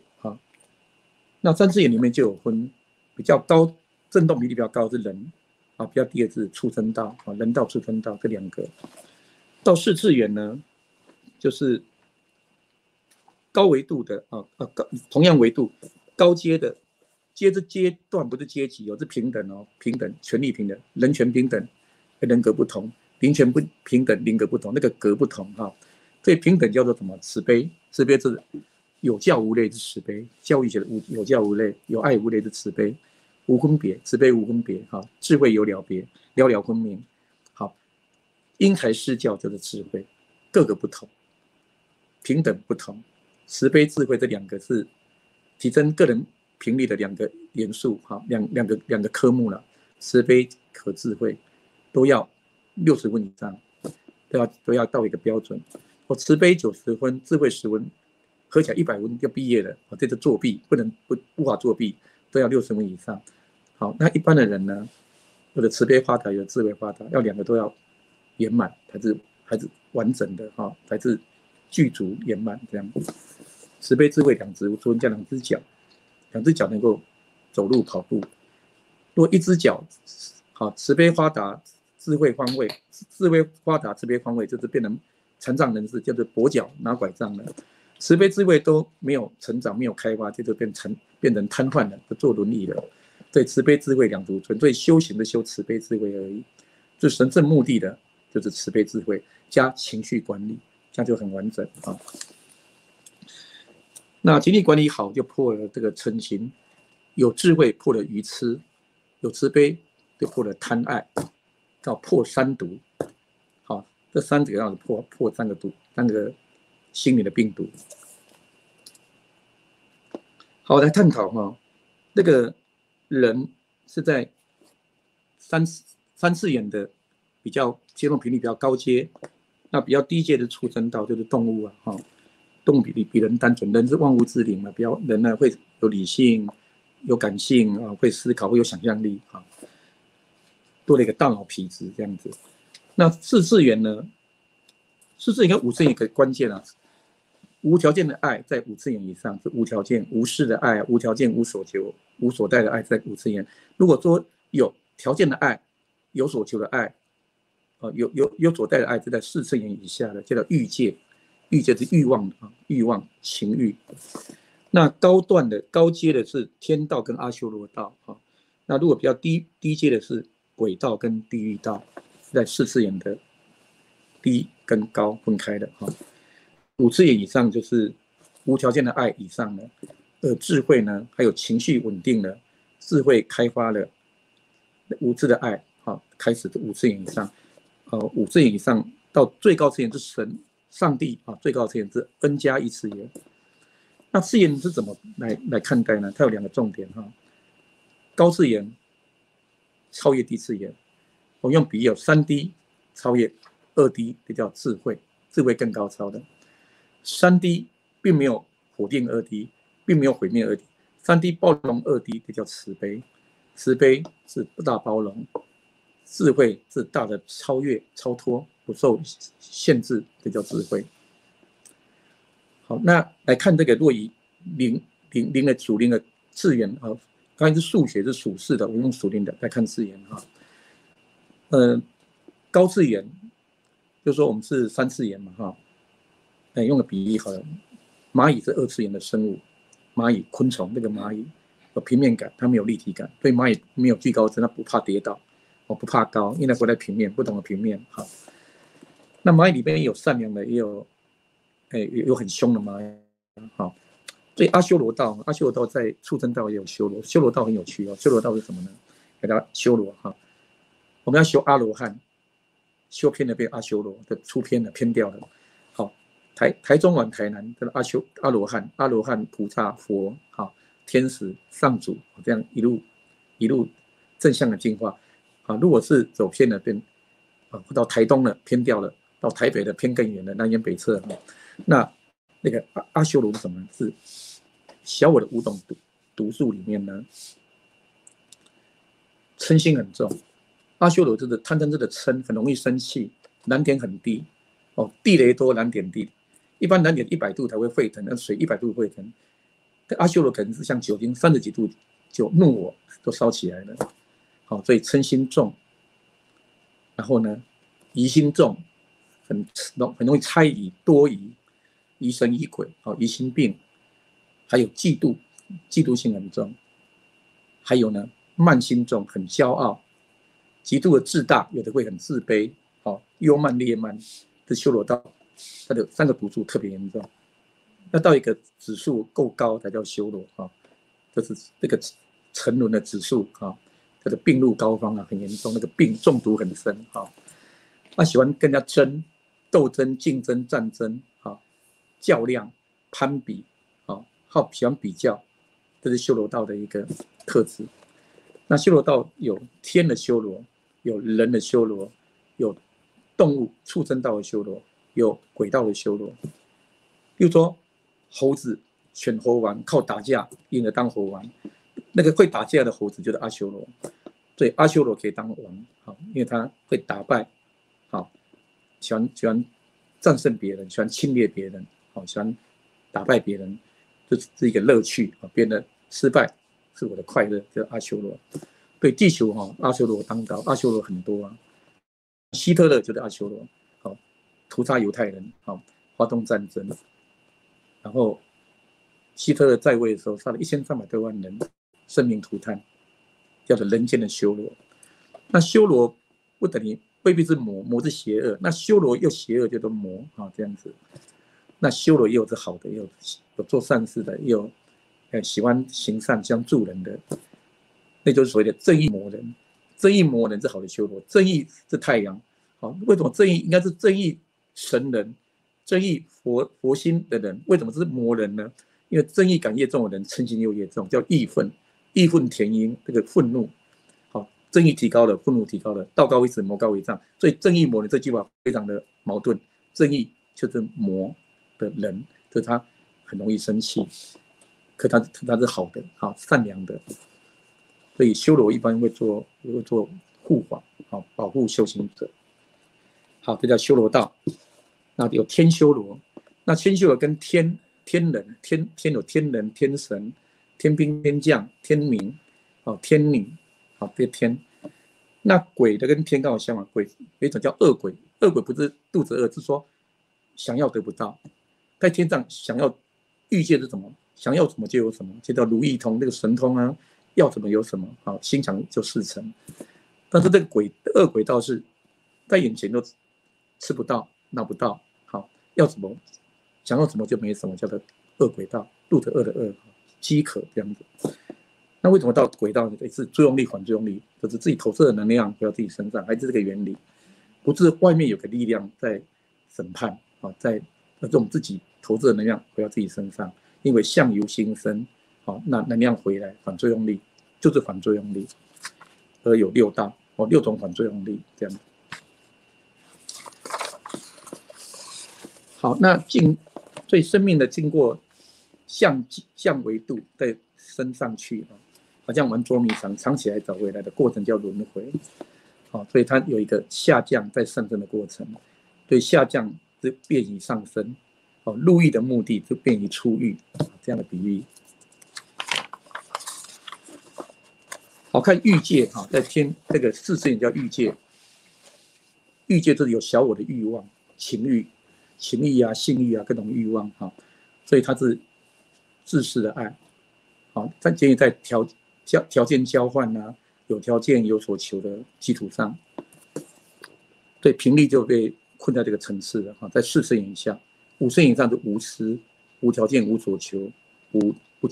不期待、不操控、不依赖的爱啊。那这个欲界呢，我们说人间要做爱哈，那在天上他们就更单纯了。欲界有4个层，欲界有六个层次哈，一天，一个叫四王天，4大天王那个四王天哈，第二个叫忉利天。那四王天，那你今天怎么做爱呢？就是拥抱就可以了。好，那抱久一点是四王天，抱时间很快就满足了，这叫忉利天。都已经玉皇大帝在的那个天界叫忉利天。到第3个天叫焰摩天，也叫夜摩天哈。那是用呢手接住啊，就交流了，就满足了哈，爱就交流了。那忉利天呢？第4个叫忉利天呢，是用微笑啊，那个微笑，那就交流了，这个爱就满足了。那第5个层次叫化乐天，化乐天用看的，用眼神一对到，爱就交流了。好，那到最高的他化自在天，好，更短的化乐天，化乐天第5天是那看一阵子，才满足。但第6天呢，看一下子就满足了，就是满足情欲，层次越高就越精进，越低就越粗糙，那越复杂，越高的就越简单哈，那越纯度提高了，所以层次越高，情绪越少越稳定，那个爱越纯洁，那智慧呢越超然就是提升个人的频率。好，那提升频率，我们看我们身体有4个次元的身体哈，一个是自性本体，它是无形无相的，这是我们的法身，我们的真我法身，自性本体。那我们来投胎就有肉体，看得到肉体，这是最粗糙的，看得到有形的，这是物质体。物质体外面有一层叫能量体，能量体里有7层，按照穿衣服有7层衣服哈，像彩虹有那个光谱7道哈。对，能量体有7层，那再来是意念体，我们人生计划从意念体在下达的。那在自性本体，自性本体是无形、无相、无为超然，它本来面目，本来就存在的，是先天的自己。我们看一下哈，再下一个4个次元哈，就4个体。那主要是意念体有4个个体化的点，跟灵座点、丹田跟地心这样连在一起哈，刚好是知情意的作用，知觉知情感意志啊。那这个能量体有7层呢，因果体、天人体跟气体的模型体，也是神圣的知情意、知觉知情感意志威尔意志神圣那个自由意志的意志。那再来是心盲体，心盲体主要是无条件的爱这个很重要的一个指标，无条件的爱，无私的爱。那下面是属世人的知情意，我们的心智体、脉的思想想法、情绪体、情绪感受，还有经络体，就是中医的经络体这属于气造。那再来就肉体，看下一页更清楚就是我们的意念体。也就是说，在回顾一生的大会以后呢，对下辈子的这个人生的计划、人生的规划蓝图，会在意念体里面植入，有个体个人的世人的目的还有那个神圣的目的，神圣的目的加世人目的那人投胎来有人世间的目的，就三个都加在一起然后灵座点、丹田，然后跟大地能量这个地心连接，要落地嘛因为它要落在地，在人之间实现都要落地，要接地气这样子，要连接这个大地之母地心来实现落实，所以人生目的要把它实现那看下一页呢，7个能量体，就是这7层内衣、外衣外套这样子。看得到是物质体，外面那一层叫做经络体。好，那再来是情绪体，然后自信体、心智体，然后心盲体，无条件的爱，心盲体。而后呢，再往外围是气场模型体，到天人体，到因果体这样子，这是属于能量体的，它的蛋形的光蛋的形状那在我们提升的时候，它会变亮它会变成呢没有杂质，变成光亮跟透彻这样子。你说无条件的爱的时候，心盲体就会很漂亮情绪稳定的话，情绪体就会很漂亮，就很健康。所以健康是从这个体可以呈现出健康的样子呈现出来。然后这里面有说明每一人体的功能各有不同，互相分工合作好，在下一页讲到为识，就是为识所现为心所造。为什么会来轮回？主要只有第7识在运作我们的眼耳鼻舌身，就是看到东西有颜色，会认识它，这叫眼识。从知觉到感觉，知觉是生理的过程，感觉是认知。这个玫瑰花的红色玫瑰花还是百合花的白色，这个能够去觉察觉知这个意识就是眼识，叫做感觉知觉跟感觉那自性本体叫本觉又不一样，本觉是本来就有知觉、有感觉、有本觉那修行是修本觉，本来面目，本来有的觉性那后天有眼耳鼻舌的眼耳视觉、听觉、味觉、嗅觉、体觉，这叫五识那我们有8识，这样8个兄弟8个，一个呆，那个呆的就是第8识，叫做阿赖耶识它是收集记录储藏那收集的记录呢片叫做阿卡西记录阿赖耶识是本体，阿卡西是它的形式。那这个宿命通能够读那个资料，这个神通叫做宿命通了解过去、现在、未来这种神通力5个门前做买卖，这是5识。一个在家出主意，就第6识。第6识就是理性分析判断做自由意志决定，这第6识。第7识叫做私藏管钱财，叫做最执着的，就是第7识，就是我执执着。第8识为我，那个执着的第7识，也是我们轮回的会入狱的原因。因为这个有第7识的末那识我执产生的贪嗔痴3毒5毒那开始有杂染心，就开始陷入6道轮回这样子。所以6道轮回来自于第7识的运作。那不断净化第7识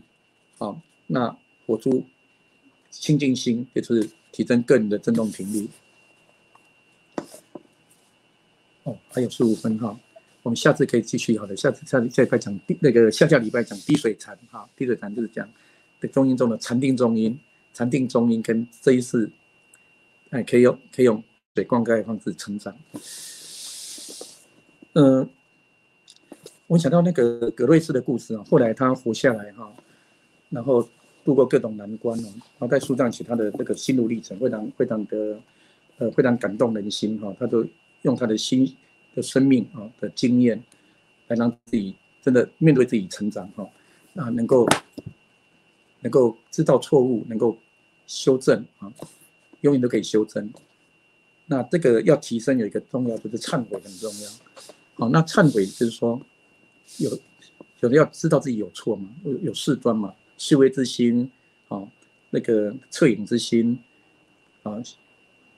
怜悯心，好，这个惭愧心，忏悔需要惭愧心，然后谦让的心，啊，这个好的良心的作用，良心有四端，良心有这个端正的那个标准啊，这是孟子的四端，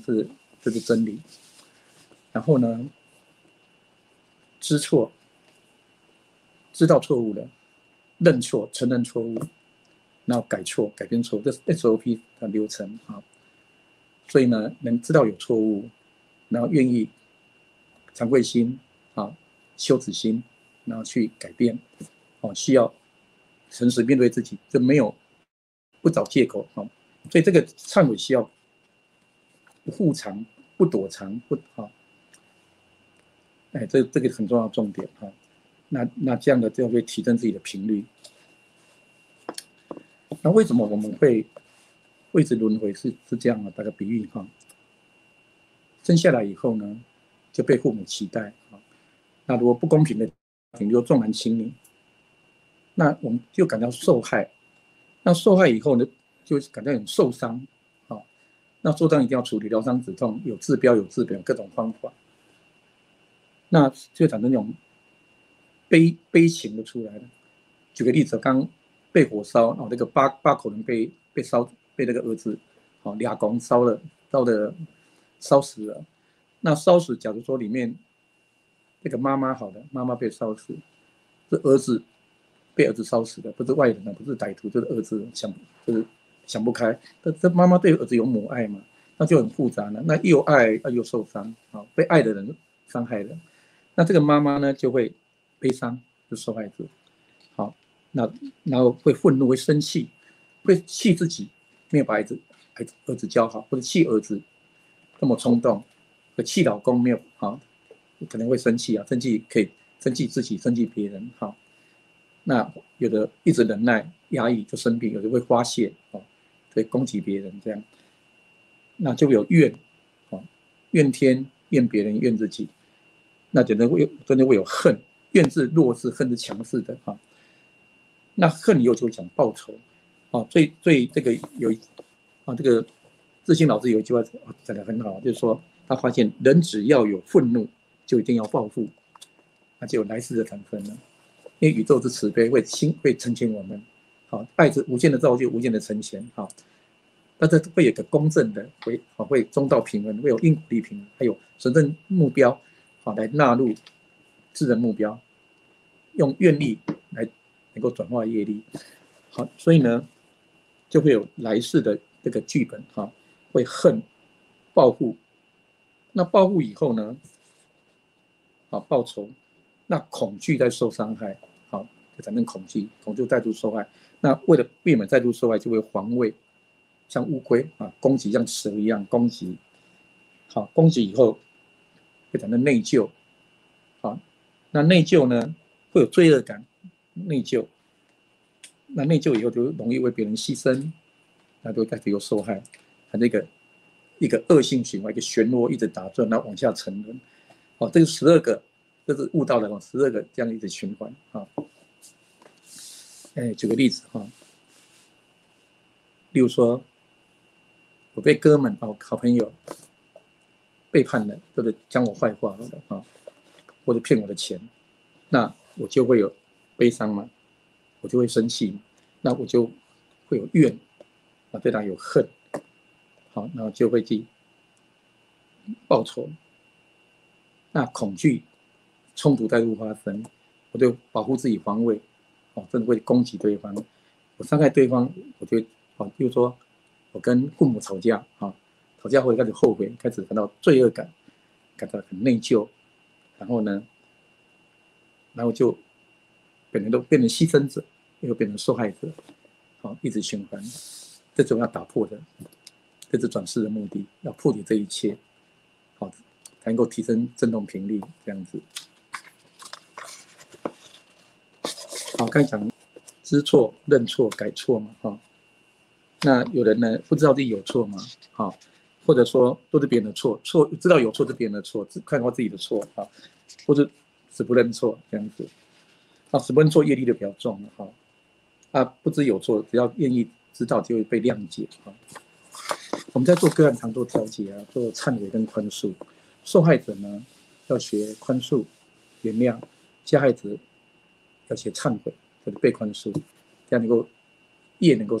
大事化小，小事化了，恶了转为善了，这样子。真心忏悔有3个要素：能知、惭愧心跟无所复偿这3个元素去运作。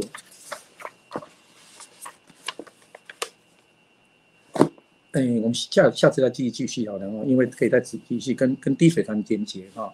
因为这是相通的，这六大中有的一个修炼哈。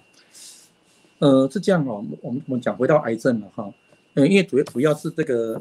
格瑞斯的癌症嘛哈，后来就绝处逢生，非常他等着开路先锋，如果他成功了，就有很多人可以跟进，我觉得这个是很伟大的哈。如果他能够这样，心理能够这样转化成功，灵性蜕变成长，大跃进、大提升的话呢，那很多癌症病人或者生病的人就能够用同样的原理哈，让自己成长。所以他是伟大的开路先锋啊！所以我们向葛瑞斯跟吴志敬老师致敬啊！这是名师出高徒啊，他的老师跟好的学生所做的示范啊。那为什么得癌症呢？我们说生病啊，不止癌症，各种病都是相通的原理，主要2个因素，一个是生理因素，一个是心理因素，这2个部门那也互相影响哈。那生理因素主要有几个呢？有5个点，一个是饮食不当、睡眠不足、疲劳过度、运动失调，还有环境污染，这5个元素都可以一一去把它调整，做养生保健。那我们在帮助的是心理因素心理的因素，或者心灵的因素，心理跟灵魂这是更上游的上游没有污染，下游就没有污染，叫做治本。那无外乎是5毒在作用，叫做贪嗔痴疑慢，这个病毒在作用然后也产生不好的能量，频率就下降了，或者频率变混乱了，或者能量就阻塞了、失调了，那演化为疾病。因为职能互换，能量转为物质就是疾病。那个障碍的爱太阳那个大爱是太阳的爱，那个乌云就是障碍的爱，爱转为癌走音了，爱像有一边的癌噪音呢怎么叫疗愈呢？就调为爱再调回来，这叫做疗愈。如果说弦的震动，那疗愈就很简单，调弦走音，回到对的音，回到爱的基调那个太阳是悟，觉悟的悟，乌云是错误的悟，误会的。误会呢？误会一场，回到觉悟的悟，转悟为悟，转爱为爱，障碍的爱转为爱心的爱，那个错误的悟转为觉悟的悟，这样子，这是一个转化的过程，一个蜕变的过程叫做 ego go God， 就是修道，修对频道，修正频道 ，AN 转到 FN， 出离心，出离的小我的频道，转到自性本体，自性清净心，真如本性的频道。真如本性叫第9世，另外第8世抽出来，第9世叫做清净的无垢的那个心，佛心，超越这8世的第9世对，唯是有第9世之说，就是在超然的这个叫佛心灵性的这个部分，就是太阳的部分。太阳不被乌云影响，这乌云会挡太阳，这下面受影响，太阳不被乌云影响，这样子，它可以照破乌云，慧日破诸暗，这样子。好，来探讨为什么得癌症呢？有的是有内疚，好，有内疚，这个能量呢，举个例子例如说爸爸得癌症，那儿子很孝顺，好的，例如说会发愿我捐寿命给爸爸他多活10年这样子，那不久儿子也得癌症了。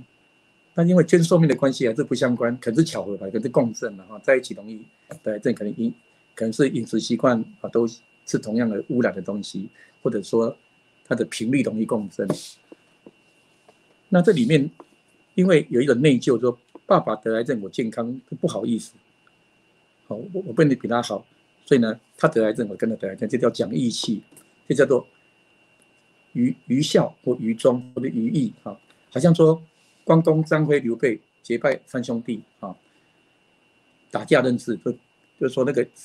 卖猪肉的跟那个买猪肉的啊，关公啊吵起来了，打起来了，卖草鞋的那个刘备去调解，调解这个变得好朋友的，不打不相识啊。我们3个人呢，相见恨晚，一见如故，在天地来做结拜兄弟，义结金兰。我们3人虽然无法同年同月同日生，但愿同年同月同日死。这个设定就发生了，这叫心想事成，就是打电脑就导出报表。好，这是一种誓约，所以要解除哈，大家总是要了业跟了愿，有一些誓约要解除掉的，也不符合时宜的，要解约，不才会一直重演哈。所以果不其然，关公死被杀头不久，张飞被杀头不久，刘备打败仗也死了，不是同日死，好叫同夜死，不能同夜死，叫同年死，这是很不吉利的这个所画的誓约。好，那这个誓约的本质是患难与共，有情有义，一起死之形式，形跟本质混淆了，好，本质胜于形式，好，所以要患难与共，不用一起死，是活着人去荣耀过世的，这是智慧。但是当时智慧呢没有那么开展，所以会画这个愿啊，所以要解除掉。好，那这是一种内疚，好，这个要一起。好，一起生病表示够意思，这要拿掉。那这表示一种这个内疚，这有贪嗔痴的愚痴，不必要如此。好，还有呢，为什么会得癌症呢？从小被不公平的对待，不公平对待一直问为什么？为什么是我？为什么这样对待我？为什么家里这么穷？为什么老是被欺负呢？会产生困惑的能量。那困惑的能量是贪嗔痴疑慢的疑，那个疑根就一直出来，那个疑惑疑根啊，然后还有义愤，一直生气啊，很愤怒，所以这个疑也有了，痴也有了，嗔心也有了，这5毒中有3个毒中毒了。那还有呢，很自卑，好，被看不起，自卑，自卑就是慢性的劣慢，有时候就很自大，自我膨胀，不是劣慢就忧慢，慢性也有的。那这个执着啊，执着的爱，有条件有所求，求不得就苦了。好，那条件要交换，条件都达不到好对象，找到对象呢就执着，所以5毒贪嗔痴疑慢全部非常齐全。麻雀虽小，5脏俱全。这5毒，这个能量一直投射，能量一直频率一直下降，一直变成乌云密布，变得越浓稠，密度越高，就是越不清净越肮脏啊。然后呢，慢慢的转化就成了疾病，其中有一种叫癌症，一种叫肿瘤就会发生，所以对健康非常不利啊。因为有5毒的杂染心，只有杂染的能量，就有这种频率低振动的频率，我们叫第一的频道吧，那就会生病。那怎么解除呢？解铃尚在系铃人，从哪里跌倒从哪里爬起来。好，因果律，个人吃饭个人饱，个人乌云个人了，个人太阳自己要显化，这就是来转世的神圣目的的第一项，提升个人的振动频率。是小我那种频率无法提着一直像地心引力一直往下拉，成长要反转，所以植物往上涨要抗地心引力，要反其道而行，逆向操作才能成长。所以第一，把这个云雾清掉，就是把这个因为有5毒才会轮回，对，断5毒就断轮回，就出狱。那5毒像5条毒蛇或者5种杂草，除了又长除又长，那怎么样治本呢？治本是把它的根就是期待，期待成功可能贪爱，就是小我那个执着的爱，执着有所求的爱，有条件的爱。然后期待落空就会生气、嗔心，可能不好的情绪，悲伤、愤怒，那12种不好的开始循环，恶性循环。期待受苦就会愚痴，期待就会怀疑自己不够好，怀疑别人，开始疑神疑鬼、猜疑，甚至还嫉妒。期待呢，就等我慢、自大、自卑、上下摆荡，很不健康。好，这五毒的根就是期待，期待一旦放下了，五毒就不会再产生了。所以断期待就断五毒，就断轮回。这一条路就是扬升的路。如果这样的话，频率就会提升，会达到个人的神圣目标，个人神圣目的，频率提升了，会到5次元以上，至少是5次元，好，5、6、7、8一直上去到更高的那个维度，到最就近的解脱。那次元呢？到5次元，它会包容4次元，爱嘛，包容，大包容，它真的，它不会被下面4次元给影响，就产生了免疫能力。有免疫力呢，这个情绪就会稳定。好，那今天做个结论，下次再继续来共修，因为我想带大家做化转世成智，把五毒成为5种智慧这样的练习哈。因为时间又很快就到了哈，1个小时不够哈，我们可以下次再来进修。还是做冥想再来那个好了哈。好，做结论哈。活在世上的目的呢，是净化自己的小我，活出自己的真我啊。是开段落吗？结束了啊？结束了吗？要跟他说的吗？啊？没有，还没有。哦，就告一段落，下次再继续。好啊，我要怎么说？跟大家拜拜。啊？跟大家拜拜。跟大家拜拜哈。好，我预告下一次好不好？讲3分钟。可以开始吗？现在可以吗？因为时间有限哦，我们把下次要共修的先，下次直接进入体验了哈。这个刚才今天讲是一些真理，真理不是发现跟实现吗？实现是外在叫经验，内在叫体验。外在叫外修外证，内在叫内修内证。好，经验体验跟真理的结合啊，这3个就是知见、经验、体验。经验在生活中应用啊，体验是我们可以做的静心禅定、冥想啊，止观开觉悟啊。是怎么要做的？我现在讲3分钟啊，讲那个中阴救度法哈。中阴救度法这个影响荣格哈，大心理学荣格，超越弗洛伊德这个荣格哈，开发集体潜意识。那荣格呢，受东方的智慧影响，有2本书影响荣格很重大，一个是吕洞宾的那一本叫做《太乙金花》，好，那被西方翻译为金花的秘密啊，就是修仙道的、修仙的、修这个气脉啊、仙道成仙的，这个给荣格很大的灵感。另外一个就是这个西藏生死书，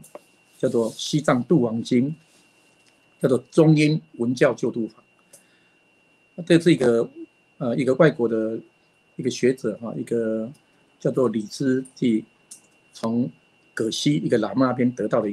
取到的一个宝典，回去荣格呢看了以后呢，给他很大的启示哈。那这启示在哪里呢？就是我们人死了以后，经过3个中阴阶段：临终中阴、实相中阴跟投生中阴。那在第2段实相中阴的时候，会看到什么样呢？就是如果我们跟真我没有合一，好，没有那样的修炼哈，真我出现了第1次机会还没有合一的，第2次还有机会，第2次我们下次要修叫做母子光明会，孩子跟妈妈团圆的这样的练习哈，母子光明会的这个，但是一般人没有这个基础，一般都被世俗目标跟私人目标困在里面，很少有什么神圣目标啊、神圣觉醒都没有这些东西的话呢，会一直进到这个流程，进到实相中阴，到底投生到6道里面了哈。那没有到6道之前呢，这个中阴阶段，中间的阶段叫做中途这个过渡期。中阴阶段也代表一种当下享受过程，奋以追求结果，那个当下过程就是那个当下都很重要哈。那这时候会产生什么呢？前7天会出现一些我们内在的这些好的，会幻化为慈悲的一些神圣的尊者出现，极尽的、慈悲的、安详的，但是不能去执着也直接要进入那个光里面，就是有机会应该说，第一段临终中阴如果成功的话，就法身成就，就即身成佛，这个叫法身佛。佛有三身嘛，法身是原来的真实的身份，这叫本质的部分，叫 essence 本质。那到实相中会进入报身佛成就，报身是他现的5种智慧佛的报身是庄严尊贵的、神圣的。那到投身中阴还有机会进入化身佛，化身我来度我们，化身这是法报化三身都有机会得度的，有机会一刹那进入那个脱离出狱的。那出狱可以乘愿而来嘛？待业往生或消业往生，要乘愿而来，不要乘业而来。这是重点。那来探讨，那这里面第2次的7天会谈到很多恐怖的景象，那些愤怒尊，那都是自己的小五毒投射出来的象征，都是自己。那如果这个恐怖的这个出现了这些像恐怖的像万圣节舞会这个装鬼吓人这样，如果逃避他，那他就会跑掉了。那下就遇到又更弱的一个会有几次逃避了又成功了，又更弱，但是这个频率就跟着下降了就一定会第6道轮回的。但如果倒过来不逃避他呢，面对他迎向他，他走了，下个更厉害又来了，又不面对他，又穿越他，在第3个又更厉害的魔鬼来了，又不怕就面对，那就会到达了觉悟了。所以这里面就一个给龙格大启发，因为龙格刚才做噩梦，那做噩梦有这个中阴救度法谈到，原来直接面对，勇敢的面对，智慧的去照耀他，他会穿越他。这从度王经悟到的一个很重要的真理，就是不要去逃避，逃避不如面对，面对他，处理他，放下他，穿越他，这条路就指的路。一旦逃避，就会陷入6道轮回。我下辈子再面对吧，你这样不面对，以后还在面对，可以 delay 拖延。你说的慈悲会让你延后，延期付款没关系，延后付款，以后再来，那就会很辛苦。所以面对，勇敢的面对，智慧的关照，才是最高明的策略。从度王经所悟到的。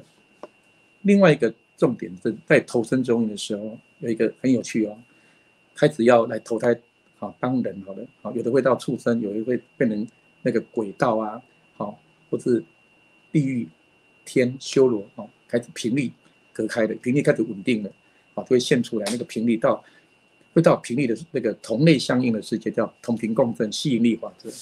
一切都是公平的，都是我们自己投射、自己所创化出来的，没有第三者来控制我们，是自己控制自己。好，那如果看到未来的父母会做爱嘛，才会生我们这时候很有趣如果对那个男的这个爸爸很讨厌，就是仇父、恋母对恋母情节、恋父情节，这是弗洛伊德提出来的理论那相对的是仇父跟仇母，恋是贪爱，仇是嗔，对贪嗔这2个毒素就有了。那一直受苦叫愚痴，浑然不知自己有问题就是贪嗔痴这3个就很容易很完整的呈现这个困住我们的这个三角形这个金三角那种频率体能会下降，那个三角的贪嗔痴加乙加慢，再补2枪再把它讲2分钟好了，讲那个仇恶根讲完可以再看一下吗？最后一页，对，就这一页。好，那把它做结束。好，那你看如果说我对未来要投胎的父母，男方女方对仇父、恋母或者仇母恋父会怎么样呢？我讨厌的男方这爸爸，我就变成男生了。讨厌总要变成什么？我讨厌同性恋，也可变成同性恋类似这样，叫轻视的果报我讨厌男的，讨厌爸爸，就变男生，变成他的儿子了。我讨厌妈妈，就变成女儿了这是从度王经里面得到一个哲理，很有趣可以参考。就是要突破恋父仇父，恋父恋母，仇父仇母，就是贪跟嗔要尽量的净化掉，那这样投胎就会到好的人家，会有善缘啊，就结了广结善缘，结了一个善缘，啊，善因善缘善果，好，感谢大家哈，今天到这边，下次再继续共修共振。